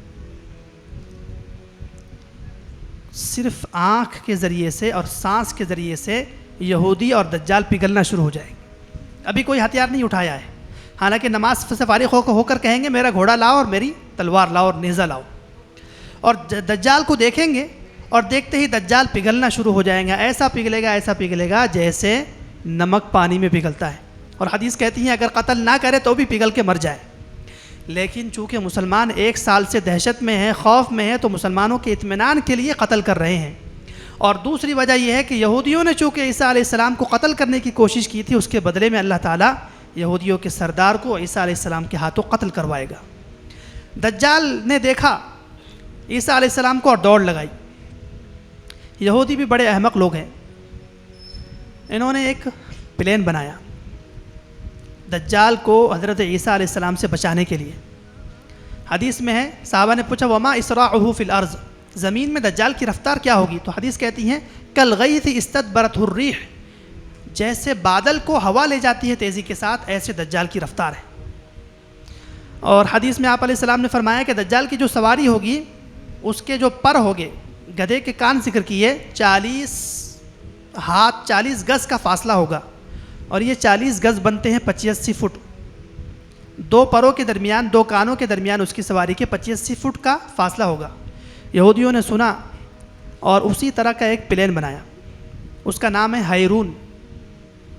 ہیرون نام کا ایک پلین بنایا، اس کی رفتار ہے 225 کلومیٹر فی گھنٹہ، اور یہ انہوں نے اپنے کیپٹل میں ایک ہوائیہ بنایا، لد نام کی بستی 1948 میں آباد کی گئی ہے، اور وہاں پر انہوں نے آبادی نہیں بسائی ہے، صرف پلین اڑانے کے لیے ایک ہوائی اڈہ بنایا۔ وہاں انہوں نے اسپیشل ہیرون نام کا ایک طیارہ کھڑا کر دیا کہ جیسے ہی حضرت عیسیٰ علیہ السلام پیچھا کریں گے اور یہ یہاں لد نام کے مقام پر آئے گا تو یہ اس میں سے بیٹھ کے اڑ جائیں گا، لیکن اڑ سکے گا؟ نہیں اڑ سکے گا۔ حضرت عیسیٰ علیہ السلام پیچھا کرتے ہوئے اسی مقام پر ان کی فضائیہ پر آئیں گے اور اس کو نیزے سے وار کریں گے۔ دنیا کا سب سے بڑا دہشت گرد ہے یہ، وار کر کے اس کو قتل کر دیں گے، 2 ٹکڑے ہو جائیں گے اس کے، اور مسلمانوں کے دلوں میں جو دہشت ہے ان کو اس کو ٹھنڈا کرنے کے لیے اپنا نیزہ اس کا خون والا مسلمانوں کو بتائیں گے کہ تمہارے دشمن کو میں نے قتل کر دیا ہے۔ عیسائی تو پہلے بھی بہت سارے حضرت عیسیٰ کے نزول سے ہی مسلمان ہو چکے ہیں، پہلے حضرت امام مہدی کے ہاتھ میں بھی بہت سارے مسلمان ہو چکے ہیں، اب صرف دجال کے ساتھ یہودی ہے سخت قسم کے اللہ کے دشمن، وہ باقی ہے۔ آپ جانتے ہیں کہ سردار مر گیا تو فوج تو بھاگنا شروع ہو گئی، مسلمانوں نے یہودیوں کو قتل کرنا شروع کیا، اور حدیث کہتی ہے ابو داؤد کی کہ دجال کے جو لشکر میں یہودی ہے وہ مسلمانوں سے بچنے کے لیے کسی درخت کے پیچھے، کسی پتھر کے پیچھے چھپنے لگیں گے، تو وہ درخت اور پتھر بھی یہودی سے نفرت کرتا ہے کیونکہ انبیاء کا قاتل ہے، تو درخت اور پتھر بھی مسلمانوں کی رہبری کرنا شروع کر دیں گے اور کہیں گے تعال ایھا المسلم ھذا یہودی ورائی فاقتلہ، کہ میرے پیچھے یہودی چھپا ہوا ہے، اس کو قتل کرو۔ چنانچہ ہر چیز تو یہودیوں کے خلاف ہوگی، لیکن ایک درخت آپ علیہ السلام نے فرمایا الا الغرقد، باکس تھرون اس کا نام ہے انگلش میں، یہ جھاڑی نما ایک درخت ہے جس میں پورا بندہ چھپ جاتا ہے، یہ فرمایا یہودیوں کا درخت ہے اور یہ یہودیوں کی طرفداری کرے گا، یہودیوں کو چھپائے گا۔ اور یہ حدیث جب سے یہودیوں نے سنی ہے تو انہوں نے پورے اسرائیل میں یہ درخت شجرکاری کے طور پر منانا شروع کر دیا اور لازم کر دیا ہے ہر گھر کے آنگن میں یہ درخت غرقد کا ہونا ضروری ہے۔ کیوں؟ اس لیے کہ میرے دوستو، پیغمبر صلی اللہ علیہ وسلم کی حدیث پر اور اس کے سچا ہونے پر ان کو ہم سے زیادہ یقین ہے، تو وہ یہ درخت اگا رہے ہیں، لیکن اللہ تعالیٰ کی طرف سے منشا یہی ہے کہ اب عیسیٰ علیہ السلام آ چکے ہیں اور یہ سارا سلسلہ ختم ہو جائے، اس لیے تمام یہودی جو سخت قسم کے ہوں گے قتل ہو جائیں گے، سنجیدہ قسم کے ہوں گے حضرت عیسیٰ علیہ السلام کے ہاتھ پر کلمہ پڑھ لیں گے۔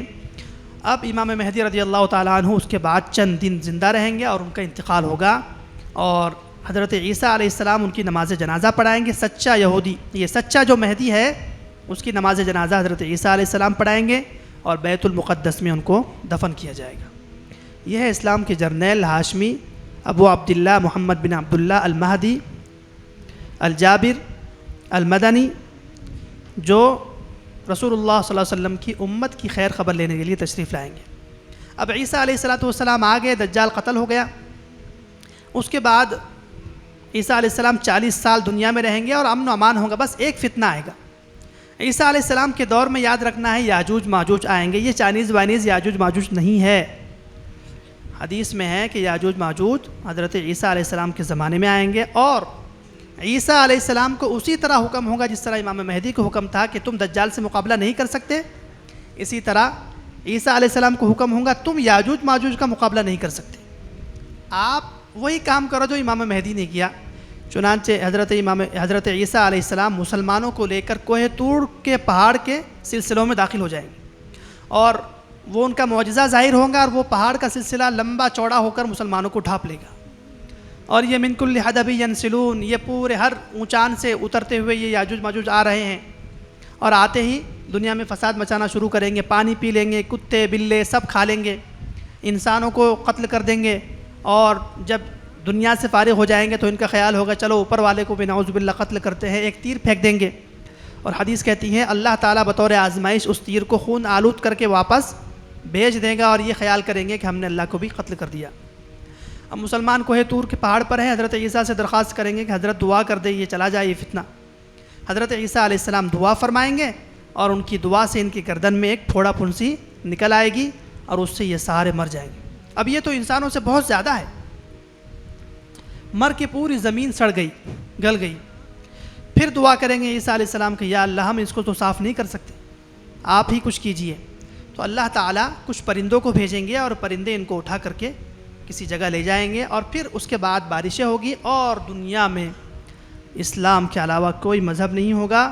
اتنی برکتیں ہوگی کہ ایک انار پورا ایک گروہ کھا لے گا، ایک بکری سے پورا ایک قبیلہ سیراب ہو جائے گا، اور مال کی فراوانی ہوگی۔ حضرت عیسیٰ علیہ السلام شادی کریں گے قبیلہ بنو جذام میں، ان کی اولاد ہوگی۔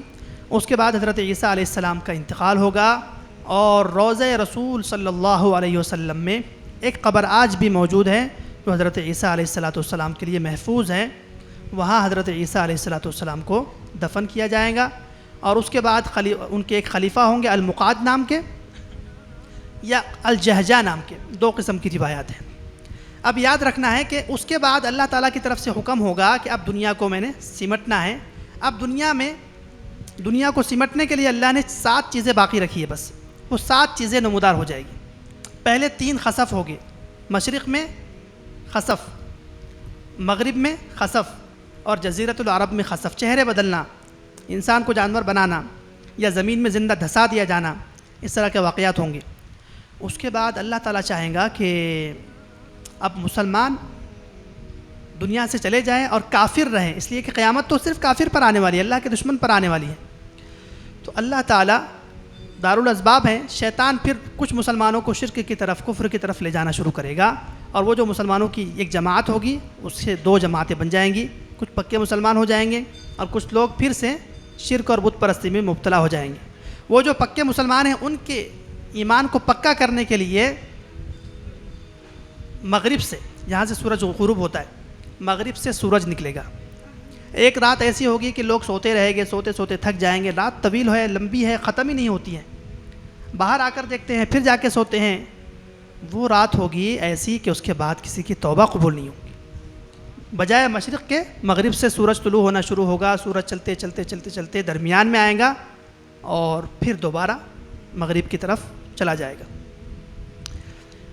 یاد رکھنا ہے مغرب سے سورج نکلنے کے بعد 120 سال دنیا رہے گی، اور اس کے بعد صفا پہاڑ سے ایک جانور نکلیں گے، اخرجنا لهم دابة من الارض تكلمهم ان الناس كانوا بآياتنا لا يوقنون۔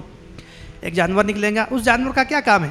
مسلمان کی پیشانی پر مسلمان اور کافر کی پیشانی پر کافر لکھ دے گا، بس یہ طے ہو گیا، پکا مسلمان یہ اور یہ کافر۔ اب اللہ تعالیٰ مسلمانوں کے بغل میں ایک بیماری پیدا کر کے مسلمانوں کو دنیا سے اٹھا دے گا، اور اس کے بعد دنیا میں صرف کفر و شرک رہے گا، اور اللہ تعالیٰ بڑی بڑی جو بچی ہوئی علامات ہیں ان کو ظاہر کرنا شروع کریں گا، اور آخر میں ایک آگ نکلے گی یمن سے، اور جو انسانوں کو ہانکتے ہوئے شام لے جائیں گی، اور وہاں پھر قیامت قائم ہوگی۔ اللہ تعالیٰ سے دعا کرتے ہیں اللہ تعالیٰ ہم سب کو ہر قسم کے فتنے سے بچائے، دجال کے فتنے سے بچائے۔ اچھا، دجال کے فتنے سے بچنے کے لیے کچھ باتیں ہم کو کرنا ہے کہ دجال کے فتنے سے بچنے کے لیے آج مسلمان کیا کرے۔ پہلا کام کرنا ہے فتنوں کا علم حاصل کرنا، اس لیے کہ آپ کو فتنوں کا علم ہوگا تو ہی آپ فتنے سے بچیں گے۔ مسلم شریف میں ہے، حضرت ابن مسعود کوفہ میں رضی اللہ تعالیٰ عنہ بیٹھے ہوئے ہیں، لیٹے ہوئے بلکہ، اور کوفہ کے کناروں پر آندھی آ گئی۔ ایک صحابہ کہنے لگے یا ابن مسعود قامت الساعہ، کہ ابن مسعود قیامت آ گئی۔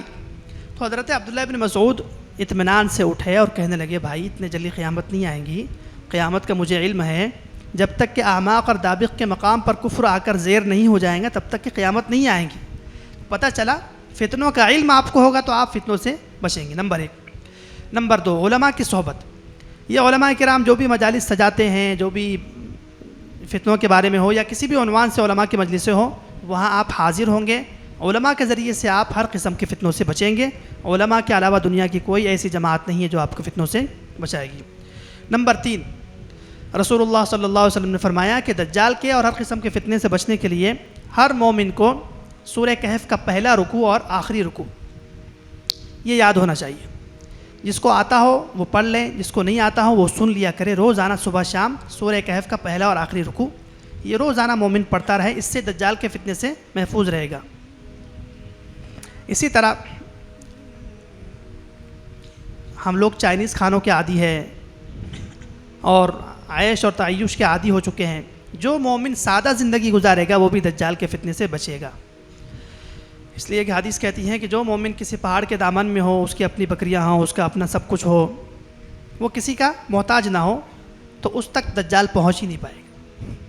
تو سیٹلائٹ کے اندر جو رہے گا وہ دجال کے فتنے کا شکار ہو سکتا ہے، اور جو سیٹلائٹ کی دنیا سے دور رہے گا وہ دجال کے فتنے سے بچے گا۔ سادہ زندگی۔ اسی طرح جو مکہ جائے گا، جو مدینہ جائے گا، اور جو ملک شام امام مہدی کے پاس چلا جائے گا وہ بھی دجال کے فتنوں سے محفوظ رہے گا۔ اور دجال کے فتنوں سے، ہر قسم کے فتنوں سے بچنے کے لیے آج کل کیا کرنا ہے؟ تنہائی اختیار کرنا ہے۔ اصحاب کہف نے کیا کیا تھا؟ معبود ایک بن گیا جھوٹا، اس نے کہا کہ مجھے سجدہ کرو، انہوں نے کہا ہم سجدہ نہیں کرتے، ہم تنہائی اختیار کرتے ہیں، کیونکہ حدیث کہہ رہی ہے کہ کچھ لوگ دجال کا مقابلہ کرنے کے لیے اپنے علم پر زعم کرتے ہوئے جائیں گے اور وہ دجال کے ماننے والے بن جائیں گے۔ فرمایا من سمع الدجال فلینأ عنہ، جو دجال کا تذکرہ سن لے کہ دجال آ چکا ہے، اس سے کنارہ کشی اختیار کر لے۔ میرے دوستو یہ سارے کام کرنے کے ہیں، اللہ تعالی ہم سب کو ان تمام کاموں کی کرنے کی توفیق عطا فرمائے۔ وآخر دعوانا الحمدللہ تعالی رب العالمین۔